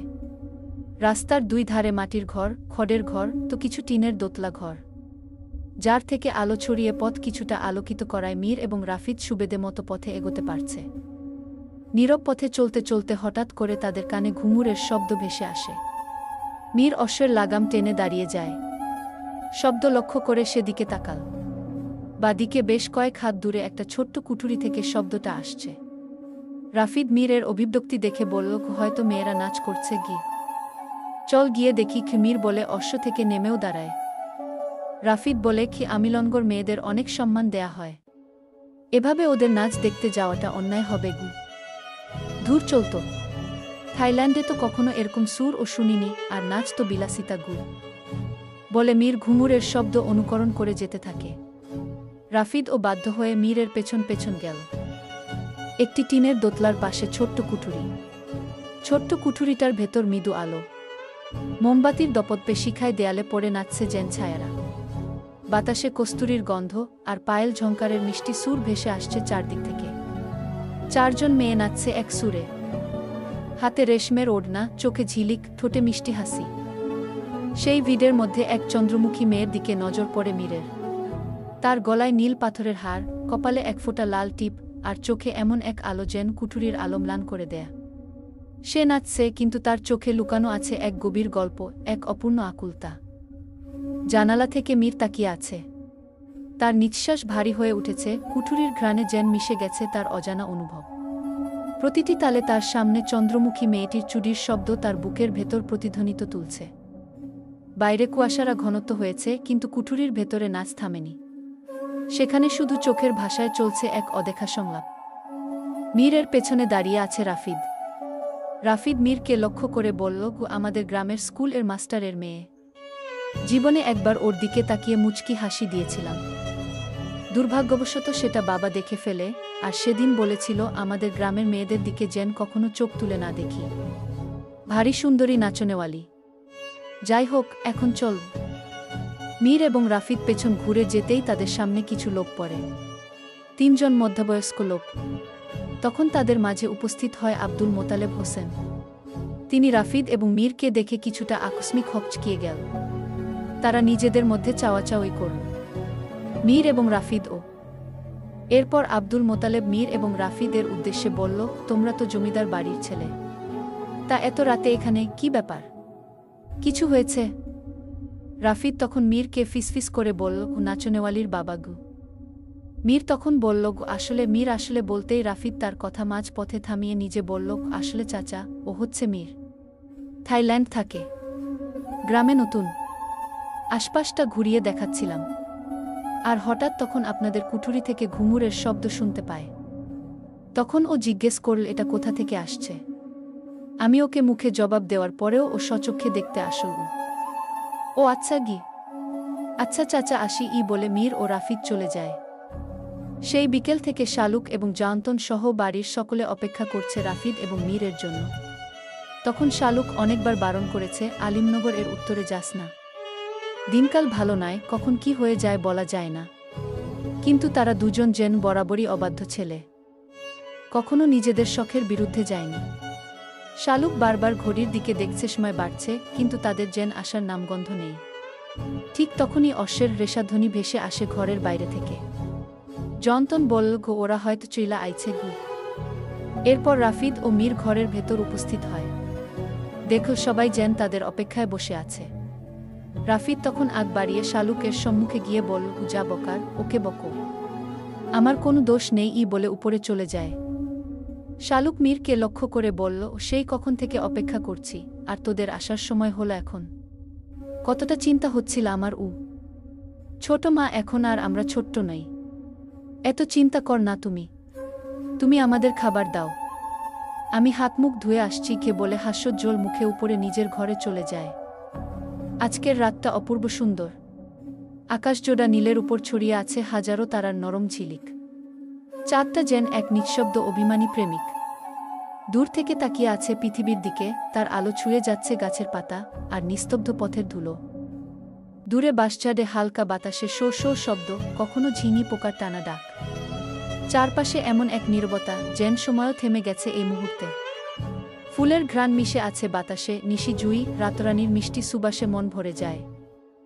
এমন একটি রাত এক একজন এক একভাবে উপভোগ করছে। কেউ এক কোণে নদীর ধারে দাঁড়িয়ে নদীর স্রোত উপভোগ করছে। নদীর স্রোতে যেন সে হারিয়ে গেছে কল্পনার জগতে। আবার কোথাও কোনো এক জানালার এক টুকরো আলো ঝলমল উপভোগ করছে কেউ। কে জানে, হয়তো কারো চোখে ঘুম আসেনি এত রাতেও। রাতটা শুধু সুন্দর নয়, রহস্যময়ও, যেন তার নীরবতার ভেতরে লুকিয়ে আছে কোনো গল্প, কোনো অজানা প্রতীক্ষা। রাতটি একান্তই উপভোগ করছে মীর। ছাদের এক কোণে বসে সে। রাফিদ এতক্ষণ এখানেই ছিল। এরপর কজন অনুচারী এসে তাকে ডেকে নিয়ে যায়। গুরুত্বপূর্ণ দরকার বলে। মীর এর পরনে সাদা রঙের পাঞ্জাবি, সাদা পাজামা, তার উপর শীত ঠেকাতে কালো রঙের শাল জড়ানো, ডান হাতে সিগারেট। মীর উপলব্ধি করল তার পেছনে কেউ দাঁড়িয়ে আছে। মীর সিগারেটের ধোঁয়া ছেড়ে বলল, পেছনে কেন দাঁড়িয়ে, সামনে এসো। মায়া বেশ উসখুস হয়ে মীরের সামনে এলো। এরপর বেতের চেয়ারের উপর বসে পড়ল। আপনি আমার দিকে না দেখেই কিভাবে বুঝলেন আমি আপনার পেছনে দাঁড়িয়েছিলাম? মীর অ্যাস্ট্রেতে সিগারেট নিভিয়ে বলল, তোমার উপস্থিতি তো খুব ছোট্টবেলা থেকেই টের পেয়ে আসছি। আর এখন পাবনা? মায়া মৃদু হেসে বলল, আজ কোথায় গিয়েছিলেন? আমিলনগর গ্রামটি শেষবারের মতো ঘুরে দেখছিলাম। শেষবারের মতো মানে? মায়ের কাছে বাক্যটি অস্বাভাবিক মনে হলো। মানে হলো, কিছুদিন পর তো চলেই যাব। তারপর কবে না কবে আসা হবে ঠিক নেই। এখানে থেকে গেলেই তো পারেন। মা আপনাকে খুব স্নেহ করেন, আপনি চলে গেলে সে কষ্ট পাবে গু। আর তুমি? মীর চোখ টান করে প্রশ্ন করল মায়াকে। মায়া ভ্রুকুঞ্চিত করল, আমি বললে কি আপনি এখানে থেকে যাবেন কি? আজীব। একবার বলেই দেখো, থেকে যেতেই পারি। মায়া জবাব দেওয়ার মতো কোনো ভাষা খুঁজে পেল না। মীর মজা করছে না সত্যি বলছে সে বুঝতে পারছে না। তখন তৃষ্ণার বলা একটি কথা তার কানের কাছে ভেসে উঠে, বিদেশি ছেলে, সে দেশে না জানি কত প্রেমিক আছে তার আবার প্রেমে পড়িস না। মীর মায়ের ভাবনা ভাঙ্গিয়ে দেয়া। বল গে রূপসী, কি ভাবছ? মায়া তখন হন্তদন্ত হয়ে দাঁড়িয়ে যায়। বলল, আমি ঘরে যাই, অনেক রাত হয়েছে গি। জবাবটা তো দিয়ে যাও। মায়া এবার কিছুটা উচ্চস্বরে বলল, আপনি থেকে গেলেও বা কি, না থাকলেও বা কি, আমার এতে কিছু যায় আসে না গি বলে মীরের সামনে থেকে যেতেই রাফিদ হাজির হয়। রাফিদ মায়াকে দেখে বলল, তুই এত রাতে এখানে কি করছিস? মাঝরাতে মেয়েদের বাইরে বের হওয়া নিষেধ, ভুলে গেছিস? মায়া থতমত খেয়ে বলল, দাদা, তোকেই খুঁজতে আসছিলাম গু। কিসের জন্য? রাফিদের যেন টানটান উত্তেজনা। মায়া রাফিদ এর অভিব্যক্তি দেখে ভয় পেল। মায়া নিরুত্তর। রাফিদ পুনরায় বল, কিছু হয়েছে? কেউ কিছু কি বলেছে? মায়া কিছু না বলেই ছাদ থেকে চলে যায়। রাফিদ বিটবিট করে বলল, অদ্ভুত। রাফিদ বসে পড়ে মীরের সামনে একটা সিগারেট হাতে নিয়ে সিগারেট ধরিয়ে বলল, মায়া হঠাৎ কেমন আচরণ করল? মীর হেসে বলল, ও কিছু নয়, আমি একটু কোমল আচরণের সাথে ঠাট্টা করছিলাম গো। রাফিদ ও ঠাট্টার ছলে বলল, শালা, তোর স্বভাব গেল না গে। মীর রাফিদের রেশ টেনে বলল, শালা, বুঝে শুনে বলেছিস তো? এই আমার বোনের দিকে নজর দিস না ঘি। তুই শালা ডেকে ফেলেছিস রাফিদ, কথা এডালে চলবে না ঘি বলে দুইজনে হাসিতে তলিয়ে যায়। তাদের এমন দৃশ্যটি ছাদের ছোট্ট গাছের আড়াল থেকে দেখছে বাড়ির নতুন কাজের লোক বুলবুল। ও বেশ কিছুক্ষণ ধরে ছাদে উপস্থিত। বুলবুল এর বয়স আনুমানিক ৩৫, উচ্চতা ৫ ফুটের মত, শ্যামবর্ণের শরীর, মাথায় একটা শীতের টুপি, গায়ে মোটা সোয়েটার। কান পেতে মীর এবং মায়ের কথোপকথন এতক্ষণ শুনছিল।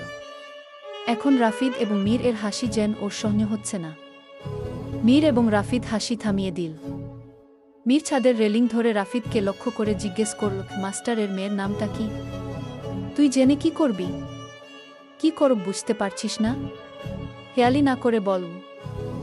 রাফিদ মলিন কণ্ঠে বলল, মোহিনী। মীর বলল, অসম্ভব সুন্দর নাম। ঠিক ওর মতোই নামটি সুন্দর। রাফিদ তখন বলল, তুই আসলেই একটা নষ্ট শালাগ। বুলবুল সব কথা শুনে ফেলে তাদের। এরপর মনে মনে বলল, তখন মায়া আপামনির সাথে প্রেমালাপ করছিল, আর এখন আবার আরেক মোহিনী। তুই বড় চালাক মীর। তুই গাছের ও খাবিতলার ও কুডবি না, এটা তো হতে দেওয়া যাবে না। আমাকে এর পদক্ষেপ নিতে হবে। রাত বাড়লে সবাই ঘুমিয়ে পড়ে, কিন্তু চোখে ঘুম নেই মায়ার। মায়া ও তৃষ্ণার ঘরে একটা দোলনা আছে। দোলনাতে মায়া বসে ধীর স্থিরভাবে দোল খাচ্ছে। দুপা উঠিয়ে বসা দোলনায়। দোলনা চলার শব্দ পেলে তৃষ্ণা জেগে উঠে ঘুম থেকে। ঘরের আলো নেভানো। জানালা থেকে চাঁদের আলো এসে ঘরটি আলোকিত করেছে। তৃষ্ণা চোখ কচলে তাকাল পাশে। মায়া নেই। এরপর শোয়া থেকে উঠে বসে দেখে মায়া না ঘুমিয়ে দোলনায় চেপে বসে আছে। খুবই উদ্বিগ্ন দেখাচ্ছে মায়াকে। তৃষ্ণা শান্তভাবে মায়াকে জিজ্ঞেস করল, তুই এখনো ঘুমোসনি কেন? রাত অনেক হল। মায়া দোল খাচ্ছেই খাচ্ছে, তার চোখ ও পলকহীন।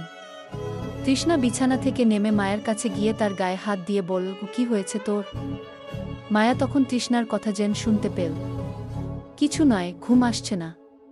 তুই যা ঘুমা, আমায় বিরক্ত করিস না গি। তৃষ্ণা বলল, কি ভাবছিস, আমায় বল। ভালো লাগবে কি? মায়া জবাব দিল না। দোলনা থেকে উঠে জানালার পাশে দাঁড়ায়। তৃষ্ণা তার পেছন পেছন গেল। আবার প্রশ্ন করল, মীর এর কথা ভাবছিস? মায়া ঘুরে তাকাল তৃষ্ণার দিকে। এরপর দৃষ্টি সরিয়ে বাইরে নেয়। খোলা প্রকৃতির দিকে তাকিয়ে বলল, একটু আধটু ভাবছি, কিন্তু আমার ভাবনার মূল কারণ হল অচেনা বাঁশির সুর। সেদিন কে বাঁশি বাজাচ্ছিল? তৃষ্ণা হাফ ছেড়ে বলল, মীর এর ভাবাটা বোকামি, আর এই অদৃশ্য বাঁশিওয়ালার কথা ভাবাটা আরও বড় বোকামি। তুই আজকের পর আর কখনো ভৌতিক গল্প, উপন্যাস কিছুই পড়বি না। এগুলো পড়েই তোর মাথা খারাপ হয়ে গেছে কি? বলা শেষে তৃষ্ণা পুনরায় বিছানায় গিয়ে শুয়ে পড়ে। মায়ের ভালো লাগছে না কিছু। বাড়িটা আজকে খুব নিস্তব্ধ এবং সুনসান মনে হচ্ছে। তার মনে হচ্ছে অচেনা কেউ বাড়িতে উপস্থিত। সে এও জানে আদৌ তার ভাবনা সঠিক কিনা এর প্রমাণ নেই, কিন্তু তার মনে হচ্ছে এটা কোনো অসুখ নয় তো। মায়া জল খাওয়ার জন্য বিছানার পাশে রাখা জগের দিকে গেল। কিন্তু জগ খালি। খুব জলতেষ্টাও পেয়েছে। কি করবে ভেবে তৃষ্ণাকে একবার ডাকল, তৃষ্ণা, জগে জল নেই, আমার খুব জলতেষ্টা পেয়েছে, আমার সাথে চল, রান্নাঘর থেকে নিয়ে আসি। তৃষ্ণা কম্বল আষ্টেপৃষ্টে জড়িয়ে বলল, তুই যা, আমি পারব না, বাচ্চামি করিস না। মায়া বাধ্য হয়ে ঘরের বাহির হয়। এরপর একবার চারদিকে দেখল। চারদিকে খণ্ডিত আলো, এত রাতে কেউ জেগে নেই। মায়া ধীর স্থির পায়ে হাঁটতে লাগল। সেই মুহূর্তে মায়ের কানে বাঁশির সুর ভেসে আসে। মায়া থমকে গেল। মায়া ক্ষুদ্র জানালা থেকে সুর যেদিক থেকে আসছে সেদিকে তাকাল। ঠিক কিছুটা দূর থেকে সুরটি ভেসে আসছে, সেই অচেনা সুরটি। কিন্তু এত রাতে কে বাজাচ্ছে বাঁশি? নাকি এবারও ভুল শুনছে মায়া? এক অপ্রীতিকর পরিস্থিতিতে পড়ল মায়া। নিজের ভাবনাকে ভুল প্রমাণ করে দ্রুত হেঁটে রান্নাঘরের দিকে চলে যায়। রান্নাঘর থেকে জগে জল ভরল। তখন চোখ পড়ে বৈঠকখানার দিকে। মীর কোথাও যাচ্ছে। মায়ের সন্দেহ হল। সে দ্রুত মীরের পেছন হাজির হয়। মীর সদর দরজা খুলতেই মায়ের উৎকণ্ঠা ভেসে আসে পেছন থেকে। সে ঘুরে দেখল মায়া। মায়া মীরের মুখোমুখি হয়ে সন্দেহজনক প্রশ্ন করল, আপনি এত রাতে কোথায় যাচ্ছেন? মীর কিছুটা বিব্রত বোধ করল, মাথা চুলকাল। মায়া মীরকে নিশ্চুপ দেখে বলল, কি হলো, চুপ করে আছেন যে, কোথায় যাচ্ছেন? কারো সাথে দেখা করতে নিশ্চয়ই। মীর বলল, আসলেই একজনের সাথে দেখা করতে যাচ্ছিলাম, আর মাঝপথে এসে তুমি বাধা দিচ্ছ। কার সাথে দেখা করবেন, আর এত রাতেই বা কেন? ছোট্ট মায়ের জন্য সময়মতো দেখা করতে পারিনি গে। কার সাথে দেখা করবেন? মীর একটু রসিকতা করে বলল, খুব ভালোবাসি একজনকে আমি, খুব। প্রথম দেখাতেই প্রেমে পড়েছি যার গু। কে সে? মায়ের কথা আটকে গেল। মীর বলল, জগটা রাখো, এসো আমার সাথে। মায়া কিছুটা ভয়ের স্বরে বলল, রাফিদ দাদা দেখলে আমাকে মেরে ফেলবে। এখানকার সংস্কার, মেয়েরা রাতে বাইরে বের হতে পারবে না আগে। মীর বলল, সংস্কার এর নিকুচি করেছি, চলো। বলে জগটা মায়ের থেকে নিয়ে পাশের সোফায় রেখে তার হাত ধরে ঘরের বাইরে নিয়ে যায়। মায়া এই প্রথমবার মাঝরাতে পর পুরুষের সাথে চৌকাঠ পেরিয়েছে বাড়ির। সে জানে এমনটা কারো কানে গেলে এর জন্য কঠিন শাস্তি ভোগ করতে হবে। কিন্তু তারপরও সে ভয়কে উপেক্ষা করে ঘরের বাইরে বের হয়। মীর মায়াকে নিয়ে তার অশ্বের নিকট নিয়ে যায়। মায়ের হাত ছেড়ে দেয়। অশ্বকে আদর করতে শুরু করে মীর। মীর বলল, আমি অগ্লিনকে খুব পছন্দ করি এবং ভালোবাসি। অগ্লিনকে দেখতে পাচ্ছ না? ওর নাম দিয়েছি আমি অগ্লিন। তার মানে আপনি ওর জন্য এখানে এসেছেন? হ্যাঁ। তখন ছাদ থেকে ওর রেশাধ্বনি পাই, ভাবলাম ওকে দেখে যাই। মায়া তখন হেসে উঠল। হাসতে হাসতে মায়ের চোখ পড়ে দোতলার বারান্দায়। মায়ের হাসি থেমে যায়। সেখানে দাঁড়িয়ে আছে জয়ন্তন বেগম। কণ্ঠ শুকিয়ে গেল মায়ের। বুকের ভেতর নাড়া দিয়ে উঠে। সে আর রেহাই পাবে না নিশ্চিত। সে মাঝরাতে ঘরের বাইরে বের হয়েছে, সেটাও একজন পুরুষের সাথে, যে কিনা খালতো ভাই।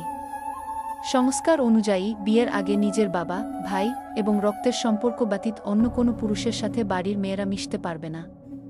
মায়া নিশ্চিত এর জন্য তাকে শাস্তি পেতে হবে। কিন্তু মীর, সে তো নির্দোষ।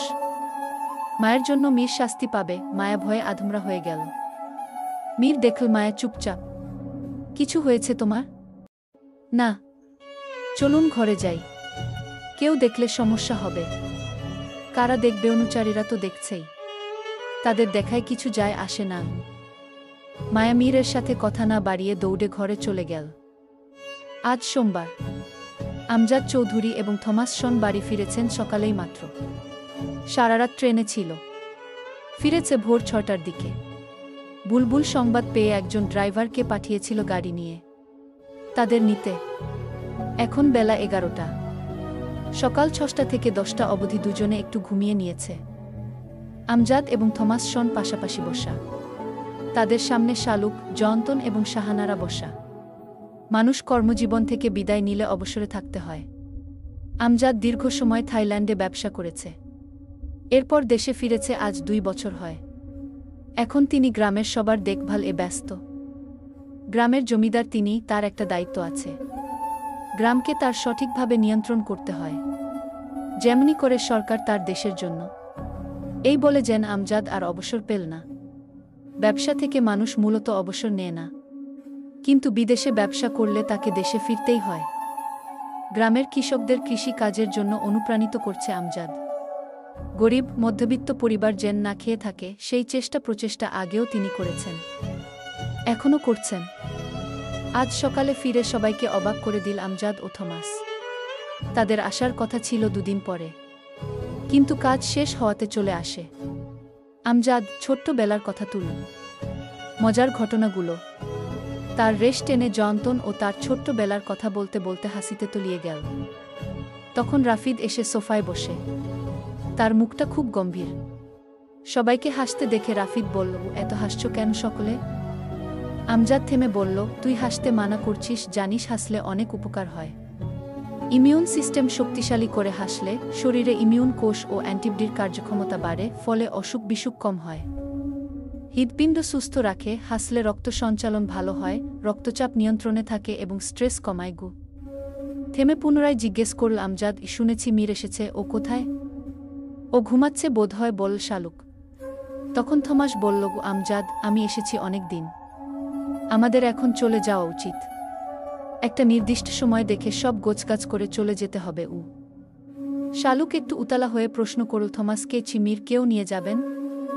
থমাস একটু হেসে বলল, ওকে আর কই রেখে যাব, যত বড় হোক আমার সন্তান আমার কাছে এখনো বাচ্চাটি, ওকে রেখে তো আমি থাকতে পারবো না। মীর চলে যাবে, মীরকে নিয়ে যাবে, কথাটি মোটেই ভালো লাগেনি শালুকের।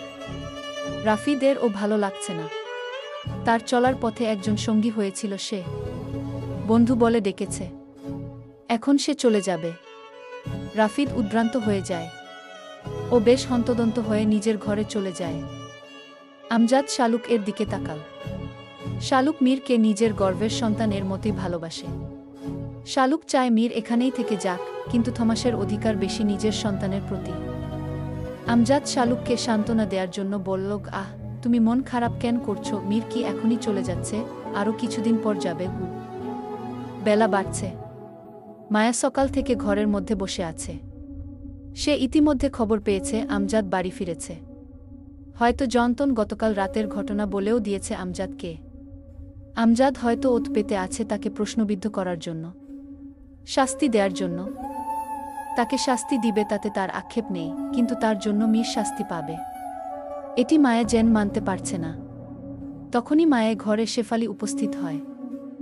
একই মেম সাহেব, আপনি ঘাপটি মায়েরা বৈশা আছেন যে? কি মায়া তখন কিছুটা রেগে বলল, তোকে না বলছি আমায় মেম সাহেব ডাকবি না।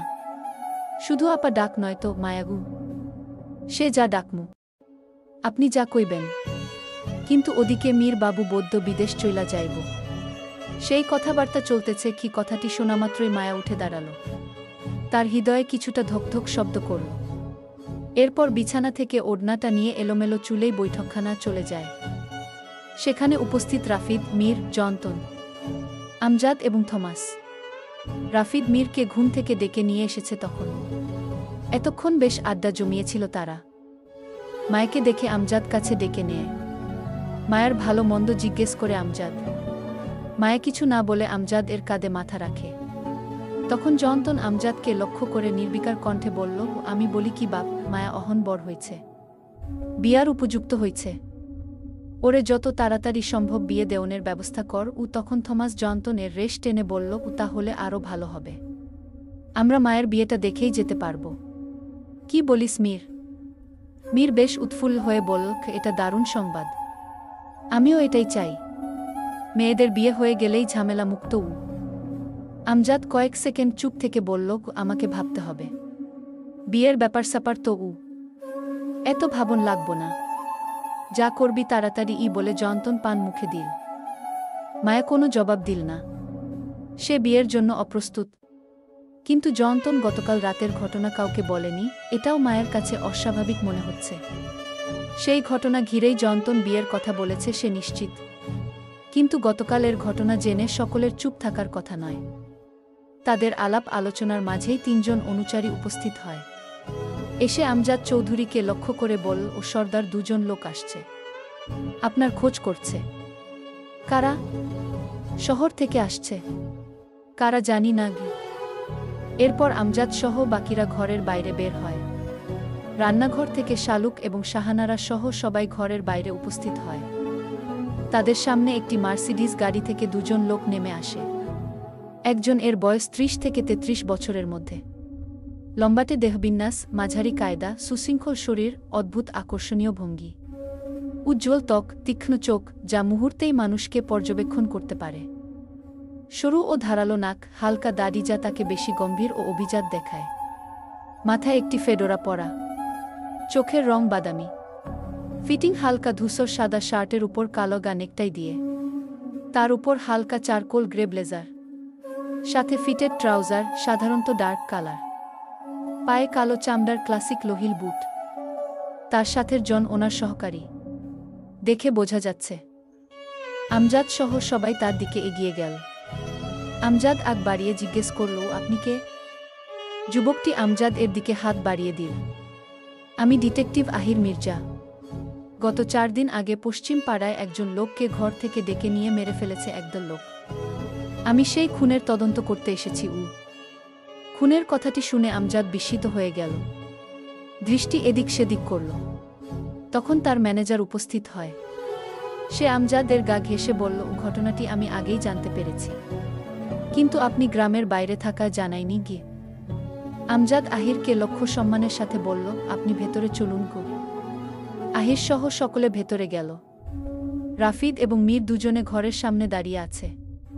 ওরা নিজেদের মধ্যে চোখে চোখে কথা বলল। বিষয়টি আহির লক্ষ্য করে। এরপর রাফিদ এবং মীর দুজনেই ঘরের ভেতরে প্রবেশ করে।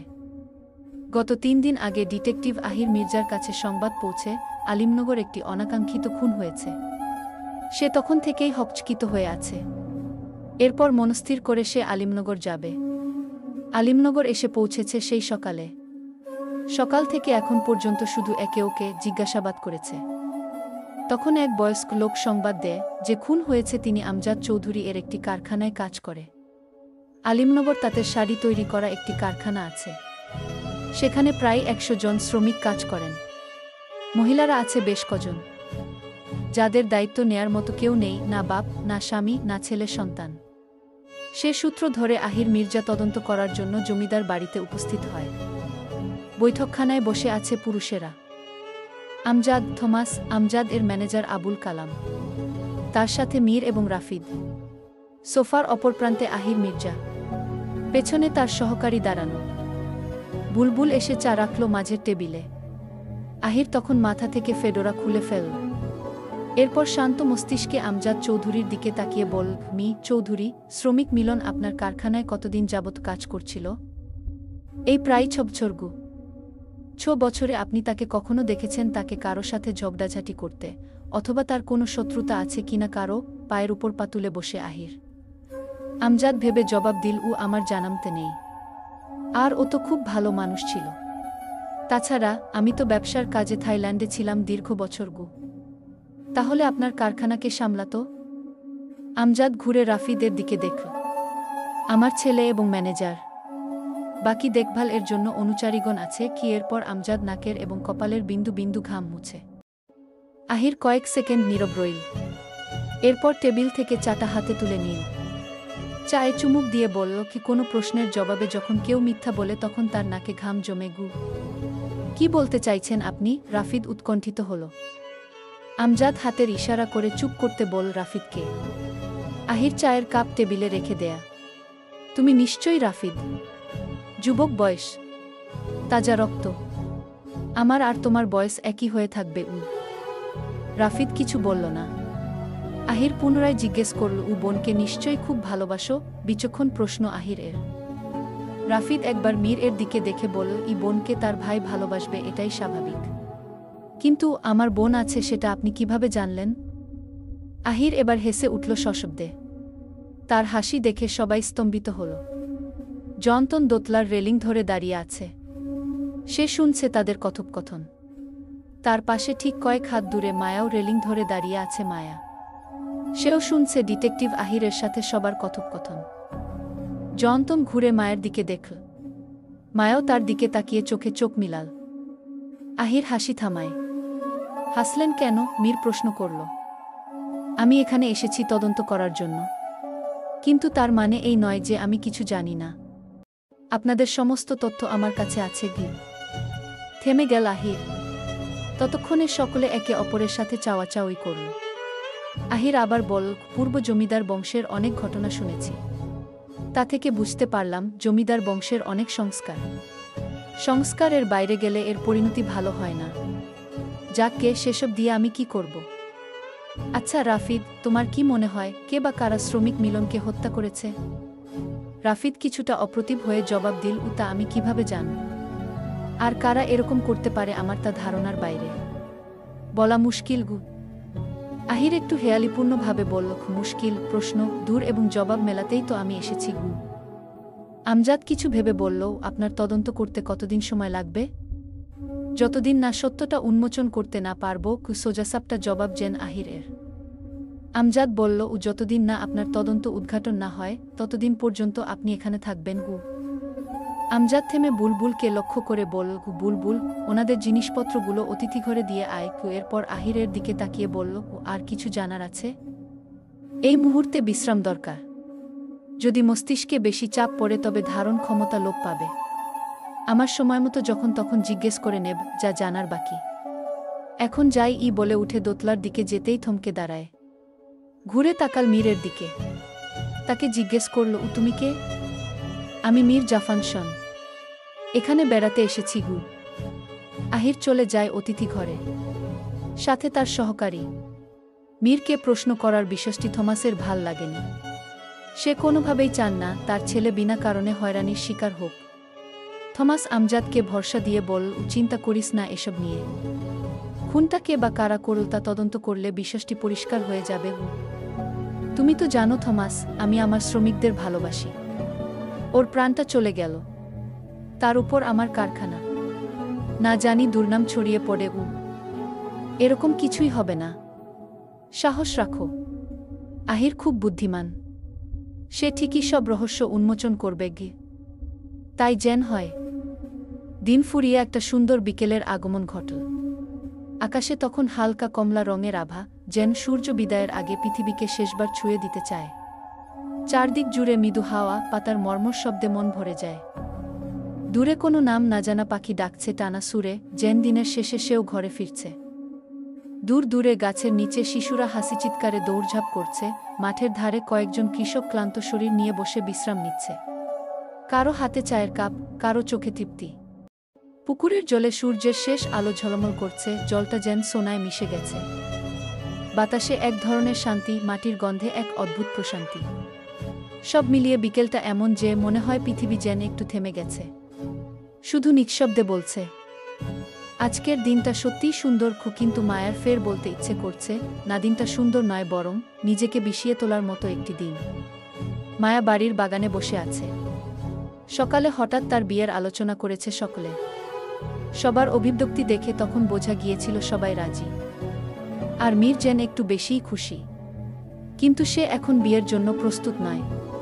তার থেকেও বড় বিষয়, সে মীরকে ভালোবেসে ফেলেছে।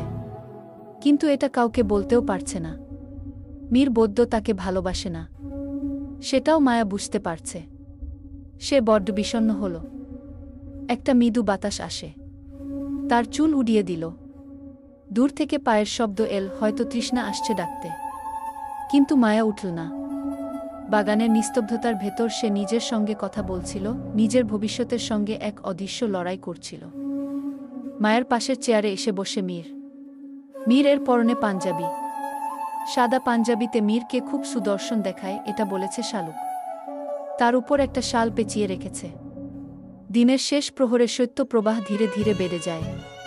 মায়া মিষ্টি রঙের একটা থ্রিপিস পরেছে, গলায় পেঁচানো ওড়না, সুতি কাপড় এর থ্রিপিস। কোনো শীতের পোশাক নেই পরনে। মীর তখন নিজের গায়ের শালটা খুলে মায়ের পেছন থেকে জড়িয়ে দেয়া।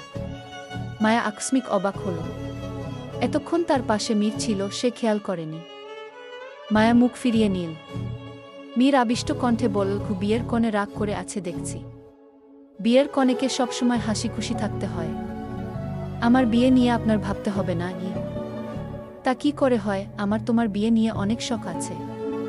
গ্রামের বিয়ে কখনো স্বচক্ষে দেখেনি, কিন্তু এখন আমি ঘনিষ্ঠ আত্মীয়ার বিয়ে দেখব। অনেক আনন্দ হবে। কি বলো তুমি? মায়া মীরের দিকে তাকিয়ে বলল, সত্যিই খুব আনন্দ হবে। মীর মায়ের চোখের দিকে তাকায়। তার চোখে জল। মীর কিঞ্চিত অবাক হয়ে বলল, তুমি কাঁদছ কেন? তুমি কি বিয়েতে রাজি না? আর আমরা তো তোমার বিয়ে এখনই দিচ্ছি না। তোমার পছন্দের কেউ থাকলে বলতে পারো। বলো, আছে কি? মীরের এরূপ প্রশ্নে মায়া নিশ্চিত হল। মীরের মনে তার কোনো স্থান নেই। তৃষ্ণা ঠিকই বলেছে, বিদেশি ছেলে ফিরে আবার বিদেশেই চলে যাবে। হয়তো এর মনেও কোনো না কোনো বিদেশিনীর বসবাস। মায়া দৃষ্টি সরিয়ে ফেল। বলল, ও অবশ্যই আমি বিয়েতে খুশি। বাবা যে ছেলে পছন্দ করবে আমি তাকেই বিয়ে করবই বলে বাগান থেকে ঘরের ভেতরে চলে যায়। মীর মায়ের যাওয়ার পানে দেখে বলল, মেয়েদের আর কিছু থাক বা থাক, রাগ থাকবেই। আর এদের রাগের কখনো কখনো ব্যাখ্যাও হয় না। ব্যাখ্যা থাকলেও বলতে চায় না। অদ্ভুত। খুবই অদ্ভুত। মীরের কাছে উপস্থিত হয় আহির। মীর তাকালো আহিরের দিকে। আহির গাত খয়েরি রঙের শার্ট পরা, সাথে অ্যাশ রঙের প্যান্ট। সে পুনরায় পায়চারি করতে করতে বলল, দুনিয়াটা বড়ই বিচিত্রময়। আমরা মানুষকে চিনতে পারি না, কখনো তাকে চিনেও না চেনার ভান করি, কখনো প্রিয় মানুষটি চোখের সামনে আমাদের ভালোবাসা পাওয়ার জন্য ছটফট করে, কিন্তু আমরা তাকে মূল্যায়ন করি না। আর যখন সে মানুষটা আমাদের থেকে অনেক দূরে চলে যায় তখন আমরা আর্তচিৎকার করি, কিন্তু মানুষটি আর ফিরে আসে না। মীর দাঁড়িয়ে বলল, এসব আমাকে শোনাচ্ছেন কেন? তুই আমাকে তুই বলে সম্বোধন কর, আমরা তো পাশাপাশি বয়সের। মীর মসিন হেসে বলল, হঠাৎ করে তুইটা আসবে না, তবে কোনো এক পরিস্থিতিতে চলে আসবে তুই ডাকটি। আমি সেই পরিস্থিতির জন্য অপেক্ষা করছি বলে হাসে আহির। মীর ও আহির দুজন বাড়ির চৌকাঠ পেরিয়ে সরু পথ ধরে হাঁটতে লাগল। মীর একটি সিগারেট ধরাল। সিগারেট খেলে ক্ষতি হয় আহির বলল। মীর সিগারেট ফুঁকে বলল, ক্ষতি হবে জেনেও জীবনে ঝুঁকি নেই আমরা, হয় শখের জন্য নয় সুখের জন্য। আহির গভীর শ্বাস ফেলে বলল, শেষমেশ শখ ও পূর্ণ হয় না, সুখের ও দেখা মিলে না, কিন্তু হৃদয় দিব্যি পুড়ে যায়। প্রতিদিন সিগারেট খাও? না, মাঝে মধ্যে। মীর সিগারেট ফেলে দেয়। আহিরের দিকে তাকিয়ে নীরব বিভ্রান্তি নিয়ে বলল, আপনি সত্যিই ডিটেকটিভ তো? আহির ঘুরিয়ে প্রশ্ন করে, কি তুমি সত্যিকারের ডিটেকটিভ ন তো? মীর হেসে উঠল। সাথে আহিরও। আহির থেমে বলে, কি তুমি যেভাবে জিজ্ঞেস করলে আমার এটাই মনে হলো। শালুক নিজ ঘরে বসে আছেন। আমজাদ ইজি চেয়ারে বসে আছে। বিষণ্ণতার ছোঁয়া তার মুখে। শালুক তার পেছনে গিয়ে দাঁড়াল। মাথার কাপড় টেনে বেশ নতজানু হয়ে বলল, আপনার কারখানায় অনাকাঙ্ক্ষিতভাবে একজন খুন হয়েছে। এটি নিয়ে আপনি চিন্তিত আমি বুঝতে পারছি। এতটুকু বলে থামে শালুক। আমজাদ নিরুত্তর। শালুক আমজাদের সম্মুখীন হয়ে পুনরায় বলল, শুনেছি সকালে মায়ের বিয়ের কথা বলছিল, আপনি এখনই ওর বিয়ে দিতে চাচ্ছেন? হ্যাঁ, চারদিকে যা হচ্ছে তাতে বিয়েটা এখনই সেরে ফেলা ভালো। ও বরাবরই চঞ্চল। সুপাত্রের হাতে তুলে দিয়ে দূরে পাঠিয়ে দিলে একটু শান্তি পাব এই ভেবে যে কোনো হয়রানি আতঙ্ক ওকে আর ছুতে পারবে না। শালুক বলল, কিন্তু বাড়িতে যে গোয়েন্দা আছে, গোয়েন্দার কাজ করবে। এমন সময় একজন গোয়েন্দা বাড়িতে থাকা খুবই ভালো। আর মিলনের খুনের রহস্যটাও বের হবে। আচ্ছা, আপনার কি মনে হয় ওকে কে মারতে পারে, আর কি কারণে? বুঝতে পারছি না। ও তো শান্তশিষ্ট ছিল, তবে এরকম কে করল জানি না। হবে হয়তো কোনো কারণ ছাড়া তো কিছু হয় না। শালুক নিশ্চুপ থেকে বলল, আমি যাই, সন্ধ্যা হয়েছে, অতিথিদের জন্য কিছু তৈরি করতে হবে। বলে যেতেই আমজাদ সুরেলা কণ্ঠে ডাকল, শালুককে গিন্নি, একখান কথা শুই না যাও। শালুক হঠাৎ হয়ে দাঁড়িয়ে পড়ল। লজ্জায় পড়ল যেন সে। আমজাদ বসা থেকে উঠে দাঁড়াল। শালুকের দিকে এগিয়ে তাকে নিজের দিকে ঘুরিয়ে নিল। কি করছেন আপনি? এই বয়সে এসেও আপনার রসিকতা যায়নি? আমজাদ মৃদু হাসল। শোনো গিন্নি, নিজের স্ত্রীর সাথে এরকম নিস্তব্ধ সন্ধ্যায় যদি একটু ভাব করা যায় তবে এটা কিন্তু শূন্যত এর কাতারে পড়বে। প্রথম। দ্বিতীয়ত, নিজের স্ত্রীকে বুকে টেনে নিলে হৃদস্পন্দন বেড়ে যায়, ফলে রক্ত সঞ্চালন বেড়ে যায়, মন সতেজ থাকে। আসো দেখি, বুকে আসো। শালুক আমজাদকে দূরে সরিয়ে দিয়ে বলল, আপনার বয়স হয়েছে সংখ্যায়, মনের বয়স এখনো 30। আমি যাই, কাজ আছে। কি বলে শালুক ঘরের বাইরে বের হয়। আমজাদ তখন বলল, গিন্নি দূরে ঠেলে দিলে, তুমি জানো না তোমায় কতটা ভালোবাসি, তুমি যদি আমার হৃদয়টা চাইতে, আমি বিনা দ্বিধায় দিয়ে দিতাম। টাকার বিনিময়ে নয়, শুধু একটু ভালোবাসার বিনিময়ে। কি শালুক মুখে কাপড় দিয়ে চাপা স্বরে হেসে চলে যায়। অন্যদিকে আমজাদ হাসল। আমজাদ বরাবরই জ্ঞানী একজন মানুষ। তিনি কখনোই চান না তার জন্য কেউ কষ্ট পাক, চিন্তা করুক। কেউ না কেউ আমাদের জন্য অপেক্ষা করে। তার সাথে একটু ভালোভাবে হেসে খেলে কথা বলবে, এটা অনেকেই চায়। তার মধ্যে একটু বেশি চায় যেন নিজের স্ত্রী। একজন বিবাহিত নারী যদি নিজের স্বামীর কাছে অভাব অনুভব করে, তবে গোটা দুনিয়াটাই তার কাছে শূন্য মনে হবে। একজন বিশ্বস্ত জীবনসঙ্গী পাওয়া ভাগ্যের ব্যাপার। সবাই পায় না, কখনো কেউ পেয়েও হারিয়ে ফেলে। তখন আমজাদ এর গোমড়া মুখ দেখে রীতিমতো শালুক ও চুপসে যায়। যা বুঝতে পারে আমজাদ, তার ভালো লাগেনি শালুক এর গোমড়া মুখ। তাই সে নিজের স্ত্রীর, নিজের সন্তান এর জননীর মুখে একটু হাসি ফোটানোর চেষ্টা করল।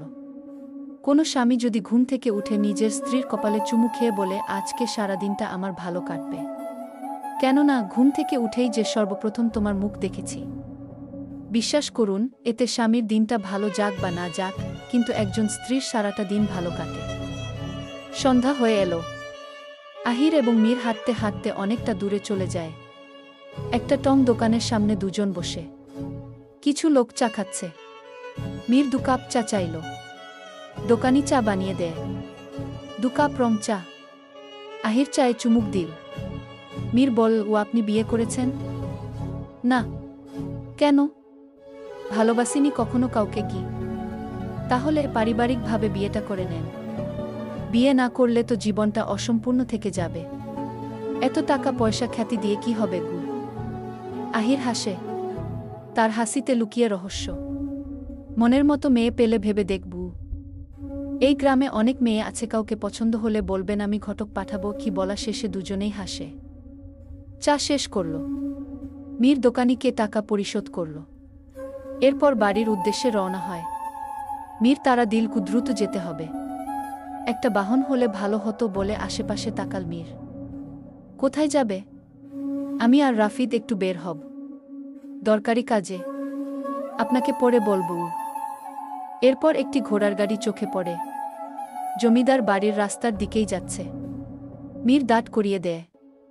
সারথি বল, সাহেব, একজন মাইজা মানুষ আছে, ওর মধ্যে আপনাদের নিলে ওর অসুবিধে হইতে পারে কি? মীর জানে এখানে মেয়েদের অনেক মূল্যায়ন করা হয়। মেয়েটির অসম্মান হলে তার দায় আমজাদ চৌধুরীকেই নিতে হবে। মীর সারথিকে যেতে বলতে চাইল, কিন্তু আহির আটকে বলল, ও তারা আছে, যেতে হবে। ওর কোনো অসুবিধে হবে না গি বলে মীর এর হাত ধরে ঘোড়ার গাড়িতে উঠে বসে। সারথি তার পথে চলতে থাকে। আহির ভেতরে বসা। মীর সামনের দিকে। একটি হারিকেন জ্বলছে। আহির দৃষ্টি সংযত রাখল কিছুক্ষণ। এরপর হঠাৎ করেই তার সামনে বসা মেয়েটির দিকে দৃষ্টি পড়ে। হারিকেনের আলো, সোনালি নাক এবং ঠোঁট দেখা যাচ্ছে ওর। মাথায় ওড়না টেনে দেয়া মেয়েটির। নাক অবধি ঝুলছে ওড়নার খণ্ড। হাতে ঔষধ জাতীয় কিছু। এখানকার সাধারণ মেয়েরা এভাবেই চলাফেরা করে। মেয়েটি সংকুচিত হয়ে হাত পা এক করে রাখল। তা দেখে আহির বলল, কি ভয় পাবেন না, আপনার কোনো ক্ষতি আমরা করব না গি। জমিদার বাড়ির সামনে পৌঁছে যায় তারা। মীর এবং আহির নেমে দাঁড়ায়। আহির সারথির কে পাওয়া বুঝিয়ে দেয়। সেই সাথে জিজ্ঞেস করল, ও মেয়েটিকে কোথায় নামাবে? সামনের 2টা মোড়ের পরেই গু। আচ্ছা, সাবধানে নিয়ে যেও। ওর পাওনাও কিন্তু তোমাকে দিয়েছি। মেয়ে মানুষ, ওর সাথে আবার কোনো কথা বল না গি। সারথি চলে যায়। আহির দেখল মেয়েটি মাথা উঁচু করে ওড়নার আড়াল থেকে তাদের দিকে তাকিয়ে আছে। মীর এর ঘরটা হাট করে খোলা। মায়া একবার এসে উকি দিয়ে দেখেছে মীর নেই। তখনই দেখে মীর আসছে তার ঘরের দিকে। মায়া সরে যায়। মীর তার ঘরে প্রবেশ করে দরজাটা লাগিয়ে দেয়। মায়া জানালার ফাঁক দিয়ে দেখল মীর কিছু লিখছে, বেশ মনোযোগ দিয়ে। লেখাটা শেষ করে নিজেই একবার পড়ল, সাথে একরাশ নিঃশব্দ হাসি। নিশ্চয়ই চিরকুট। মায়ের কাছে তখন শেফালি উপস্থিত হয়। মায়া ইশারায় শেফালিকে চুপ থাকতে বলে। মীর চিরকুটটি পাঞ্জাবির পকেটে রাখল। এরপর ঘর থেকে বের হয়ে রাফিদের ঘরের দিকে হাঁটতে লাগল। মায়া ও শেফালি আড়ালে লুকিয়ে পড়ে। এরপর দুজনে কৌশলে মীরকে অনুসরণ করে। মীর রাফিদের ঘরে চলে গেল। রাফিদ ঘরে বসে কিছু কাগজপত্র নিয়ে ঘাটাঘাটি করছিল। মীর তার ঘরে প্রবেশ করে। দরজা পুরোপুরি লাগায়নি, হাট করে খোলা। মায়া সাহস করে রাফিদের ঘরে ঢুকতে পারল না। কিন্তু মীর কি লিখেছে এটা যে তার জানতে হবে। কিন্তু কিভাবে? মায়ের মাথায় তখন চট করে বুদ্ধি চলে আসো। শেফালিকে মায়া বলল, তুই দাদার ঘরে যা। তুই ঘর মোছার কথা বলে ঘর মুছতে শুরু করবি, আর তারা কি বলে শুনবি। শেফালি বলল, যদি দাদায় বুঝতে পায়রা আমারে কিছু কয়, বললে শুনবি বলে মায়া শেফালিকে ধাক্কা দিয়ে রাফিদের ঘরে পাঠিয়ে দেয়। রাফিদ এবং মীরের মাঝে হঠাৎ শেফালি উপস্থিত হওয়ায় তারা কিছুটা স্তম্ভিত হয়। রাফিদ কিছু বলার আগেই শেফালি হাসতে হাসতে বলল, দাদাবাবু, ছোট্ট মালকিন কইছে আপনার ঘরে নাকি ময়লা পড়ছে, তাই আমারে মুছতে পাঠাইছে। বলা শেষে নিচে বসে নিজের ওড়না দিয়ে ঘর মোছা শুরু করে। রাফিদ কিছু বলতে চাইলে মীর বাধা দিয়ে বলল, বারান্দায় চল। রাফিদকে নিয়ে মীর বলল, আমি মোহিনীর জন্য একটা চিঠি লিখেছি, চল দিয়ে আসি। কিন্তু রাফিদ নাকচ করল। মীর তখন বেশ জোড়াজুড়ি করল রাফিদকে। এরপর রাফিদ মোহিনীদের বাড়ির উদ্দেশ্যে যেতে রাজি হয়। ব্যর্থ শেফালি। তারা কথা বলার জন্য বারান্দায় গেলে শেফালি ঠিক করে কিছু শুনতে পায়নি কি বলেছে তারা, শুধু দেখেছে মীর রাফিদকে জোড়াজুড়ি করেছে। এরপর রাফিদ ও মীর ঘর থেকে বেরিয়ে যায়। শেফালি মায়ের কাছে উপস্থিত হয়। মায়া বেশ উদ্বিগ্ন হয়ে বলল, কি বলেছে তারা? আমি যাওয়াতে ওনারা বারান্দায় গেছে কথা কইতে, আমি ঠিকমতো কিছুই শুনি নাই। তবে এইটা বুঝতে পারছি ওই মীরবাবু রাফিদ দাদাবাবু যে অনেক জোড়াজুড়ি করছে।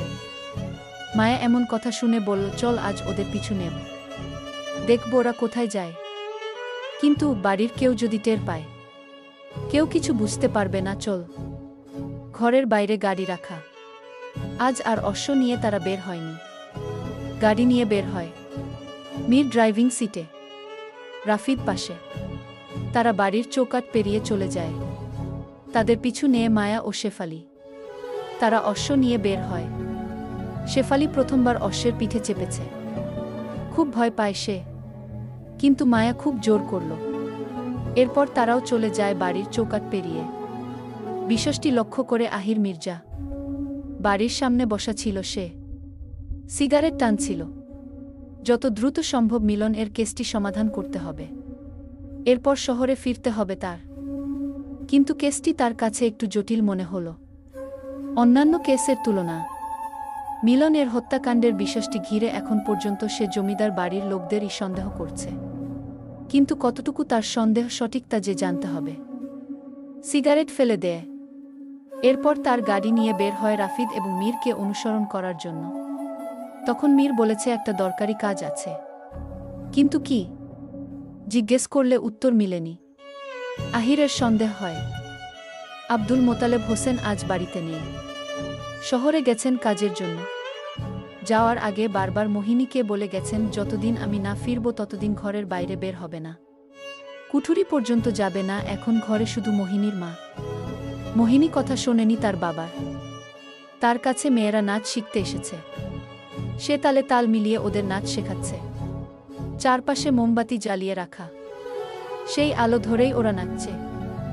ঘুঙুরের শব্দ ভেসে আসছে মীরের কানে। ছোট্ট কুঠুরির পাশে কিছু ফল ও ফুলের গাছ। আব্দুল মোতালেব নিজের হাতে বাগানটি করেছে। তিনি সবসময় বলতেন, বৃক্ষের মতো আপন কে হয় না। বৃক্ষ আমাদের ফল দেয়, ছায়া দেয়, অক্সিজেন দেয়। বাগানের ভেতরে দাঁড়িয়ে আছে মীর ও রাফিদ। রাফিদ এখনো বারবার বলছে, চিঠিটা ওকে দিস না, কিন্তু মীর শুনছে না। সে উক্ত সময়ের অপেক্ষা করছে, কখন দিবে। তাদের থেকে কয়েক হাত দূরে মায়া ও শেফালি। আহির ও তাদের লক্ষ্য করছে। বেশ কিছুক্ষণ অপেক্ষা করার পর কুঠুরির মেয়েদের নাচ শেষ হয়। মীর তখন কোন দিকে না তাকিয়ে সোজা কুঠুরির ভেতরে প্রবেশ করে।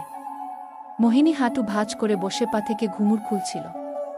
তখনই তার সামনে এক জোড়া পা উপস্থিত হয়, বাদামি রঙের চামড়ার স্লিপার জুতো পায়ে। মোহিনী কিছুটা আকস্মিক হকচকিয়ে গেল। এরপর ধীরে ধীরে বসা ছেড়ে উঠে দাঁড়াল মীরকে দেখে। অন্যদিকে রাফিদ চারপাশ দেখছিল। কেউ দেখে ফেল বলে, যদি এরকম ঘটনা কেউ জেনে যায় তবে নির্ঘাত বড় ধরনের ঝামেলা হবে। জমিদার বাড়ির ছেলেদের দুর্নাম হবে। বেশ উসখুস হল রাফিদ। তার সাথে পেছনে মায়া পাতার আড়াল থেকে মীরকে লক্ষ্য করছে। মোহিনী ভয়ে ভয়ে বলল, আপনি কে আর এই রাতে আমাদের কুঠুরিতে কেন? গ্রামের কেউ দেখে ফেললে মহা বিপদে পড়তে হবে। চলে যান। মীর বল, থাকতে আসিনি, চলে যেতেই এসেছি। শুধু তোমাকে একটা জিনিস দিতে এসেছি বলে পাঞ্জাবির পকেট থেকে চিঠিটা মোহিনীর দিকে এগিয়ে দিয়ে বলল, আমি জবাবের অপেক্ষা করব।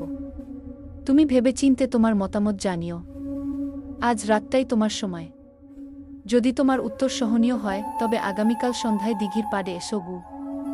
মোহিনী একবার ঢোক গিল, সতর্কতার সাথে এদিক ওদিক তাকাল। এরপর চিঠিটা হাত থেকে নিল। মীর মৃদু হেসে চলে যায়।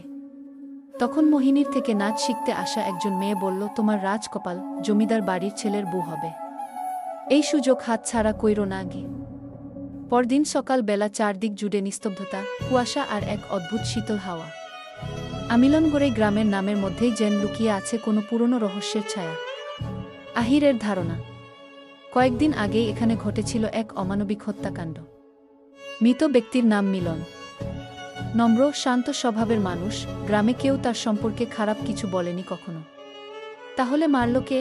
আহির বিমোহিত। কিন্তু 5 দিন আগে সকালে মিলনের নিথর দেহ পাওয়া যায় কারখানার পেছনের গুদামে। চারপাশে ছড়িয়ে থাকা তুলোর গুঁড়া, ভাঙা টেবিল আর রক্তের ছোপে ঢাকা মেঝে যেন চিৎকার করে কিছু বলতে চাইছিল।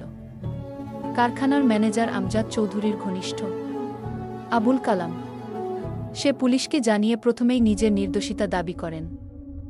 আমি কিছুই জানি না, ডিটেকটিভ সাহেব, শান্ত কণ্ঠে বলেছিল সে। ও ছেলেটা সবার প্রিয় ছিল, আমারও। আবুল কালাম প্রথম দিনই আহির মির্জার সাথে কথা বলে। আমজাদ চৌধুরী শুধু শান্ত থেকে জবাব দিয়েছিল গতকাল। কিন্তু ডিটেকটিভ আহির মির্জা জানে, যখন কেউ অতিরিক্ত শান্তভাবে কথা বলে তখন তার ভেতরে লুকিয়ে থাকে কিছু না কিছু। আজ সকালেই আহির মির্জা বেরিয়েছেন গ্রামের লোকজনের সঙ্গে কথা বলতে। পশ্চিমপাড়া, মিলনের ঘর, চায়ের দোকান সবখানে যাচ্ছেন সে। প্রত্যেকের চোখে তিনি খুঁজছেন ভয়, দ্বিধা কিংবা সত্যের ঝিলিক। আহির তার গাড়ি নিয়ে কাপড়ের কারখানার কাছে একটা চায়ের দোকানে উপস্থিত হয়। গাড়ি থেকে নেমে চারদিকে তাকাল। সাথে তার সহকারী। চায়ের দোকানে এসে চা চাইল। দোকানি এক বৃদ্ধ। চা বানিয়ে দিল দোকানি। আহির হাতে নিল। এরপর দোকানিকে জিজ্ঞেস করল, আচ্ছা চাচা, জমিদার এর কাপড়ের কারখানার শ্রমিক মিলন যে খুন হলো, এই ব্যাপারে আপনি কিছু বলতে পারবেন? দোকানদার ধীরে বলল, বাবু, মিলন ভালো মানুষ ছিল, কিন্তু শেষ কদিন ও কই যাইত কেডা জানে। চুপচাপ ছিল যেন, কাইন্ডা কিছু ভাবত। আর কইতো চাচা, যদি ময়রা টইরা যায় তবে দাবি রাইখো না। আগেই যেন মৃত্যুর সংবাদ পাইছিল। দোকানি দুঃখ প্রকাশ করে। আহির মির্জা চুপ করে থাকল। তার চোখ স্থির। দূরে কোথাও যেন তিনি একটা সূত্র দেখতে পাচ্ছেন। সম্ভবত এই গ্রামের নিস্তব্ধতার ভেতরেই লুকিয়ে আছে সেই উত্তর। কে বা কারা চেয়েছিল মিলনের খুন? কি কারণ হতে পারে? ও আগেই কেন মৃত্যুর কথা বলেছে? আহিরের ভাবনা ভাঙানোর জন্য তার সহকারী বলল, স্যার, গতকাল রাতে আপনি মীর রাফিদকে সন্দেহ করে তাদের পিছু নিয়েছিলেন। কিছু পেয়েছিলেন? আহির চায়ের কাপ রেখে বলল, মেয়েলি কেস, ওসব নিয়ে ভাবার সময় নেই। আজ সূর্য ওঠেনি, কুয়াশায় ঘেরা চারপাশ। গতকাল রাতে গুরুত্বপূর্ণ কাজ করছিল যেন মীর। চিঠি সঠিক জায়গায় পৌঁছানোর কাজ। রাতের সময়মতো ঘুমাতে পারেনি, এখন বেঘরে ঘুমাচ্ছে। রাফিদ সকাল সকাল উঠে আমজাদ এবং থমাসের সাথে মিলনদের বাড়ি গিয়েছে।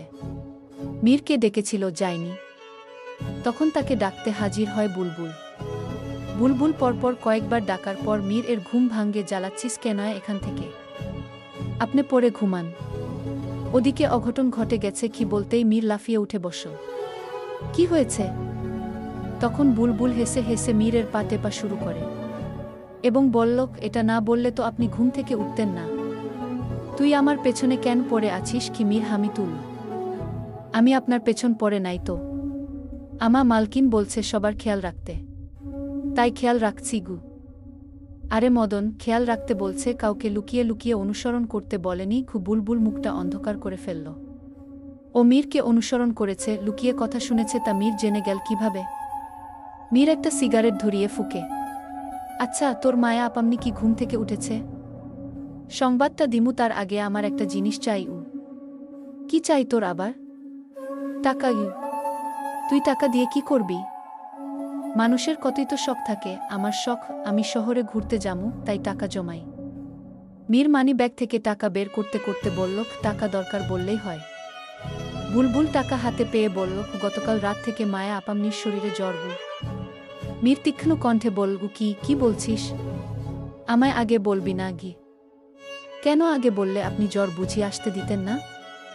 বুলবুল এর বোকার মতো কথা শুনে মীর বিটবিট করে বলল, গাধা একটা, বলে দ্রুতই মায়ের ঘরের দিকে ছুটে যায় মীর। মায়া সহজে সেই গায়ে কম্বল জড়ানো। শেফালি পাশে বসে আছে। শালুক এবং জান্তন পাশেই বসা। শালুক তার মাথায় জ্বর কমানোর জন্য ঠান্ডা পট্টি দিচ্ছে। পাশের টেবিলে গরম দুধ রাখা। মীর ঘরের ভেতরে প্রবেশ করে। মীরকে দেখে শেফালি বসা ছেড়ে উঠে দাঁড়িয়ে যায়। জন্তন ভ্রু কুঞ্চিত করে তাকাল। শালুক মীরকে দেখে বলল, দেখ, হঠাৎ করে মেয়েটা জ্বর বাঁধিয়েছে। পই করে বলেছি ঠান্ডায় বাহিরে ঘোরাঘুরি করবি না। কে শোনে কার কথা? ওকে কিছু খাইয়েছ? মীর বলল, সেই কখন দুধ এনে রেখেছি, বলে ইচ্ছে করে না খেতে গু। মীর তাৎক্ষণিক কিছু ভেবে বলল, ছোট্ট মা, দাদি তোমাদের ডাকছে নিচে, একজন লোক এসেছে গি। শালুক বলল, শেফালি তুই দেখ ওকে খাওয়াতে পারিস কিনা। চলুন মা, দেখি কে এসেছে কি বলে শালুক ঘর থেকে চলে যায়। কিন্তু জন্তন গেল না। সে ঘরের বাইরে ঘাপটি মেরে দাঁড়িয়ে রইল। মীর মায়ের পাশে ঘেঁষে বসে। মায়া অন্যদিকে মুখ ঘুরিয়ে নেয়। মীর বলল, উঠে বসো। আমি উঠতে পারবো না, শরীর ব্যথা। তখন মীর শেফালিকে লক্ষ্য করে বলল, এই ওকে উঠিয়ে বসা। আপনার কথা আমি শুনতে বাধ্য নাকি? মায়ের প্রশ্ন। কথা কম বল। পুনরায় শেফালিকে বলল, তোকে কি বলেছি কানে যায়নি? শেফালি তখন মায়াকে উঠিয়ে বসায়। এরপর মীর দুধের গ্লাসটা মায়ের দিকে এগিয়ে দিল। মায়া নাকচ করল। মীর শান্তভাবে খেতে বলল। মায়া এবারও মুখ ঘুরিয়ে নেয়। কেন মীরের কথা শুনবে? গতকাল মীর মাস্টারের মেয়েকে প্রেমপত্র দিয়েছে, যা মায়া স্বচক্ষে দেখেছে। এরপর আর মীরের সাথে তার কথা বলার ইচ্ছে নেই। মায়া দুধ খেতে চাইল না বলে মীর জোট করে খাইয়ে দিল। শেফালি তখন বলল, এইভাবে চাইপা ধইরেন না, অসুস্থ আপায়। চুপ ছোকরি। জন্তন ঘরের বাইরে থেকে এতক্ষণ সমস্ত কিছু দেখল। এরপর সে স্থান ত্যাগ করে। গল্পটা কেমন লাগলো অবশ্যই জানাবেন। আপনার উপরে ভিত্তি করে পরের পর্ব আসবে।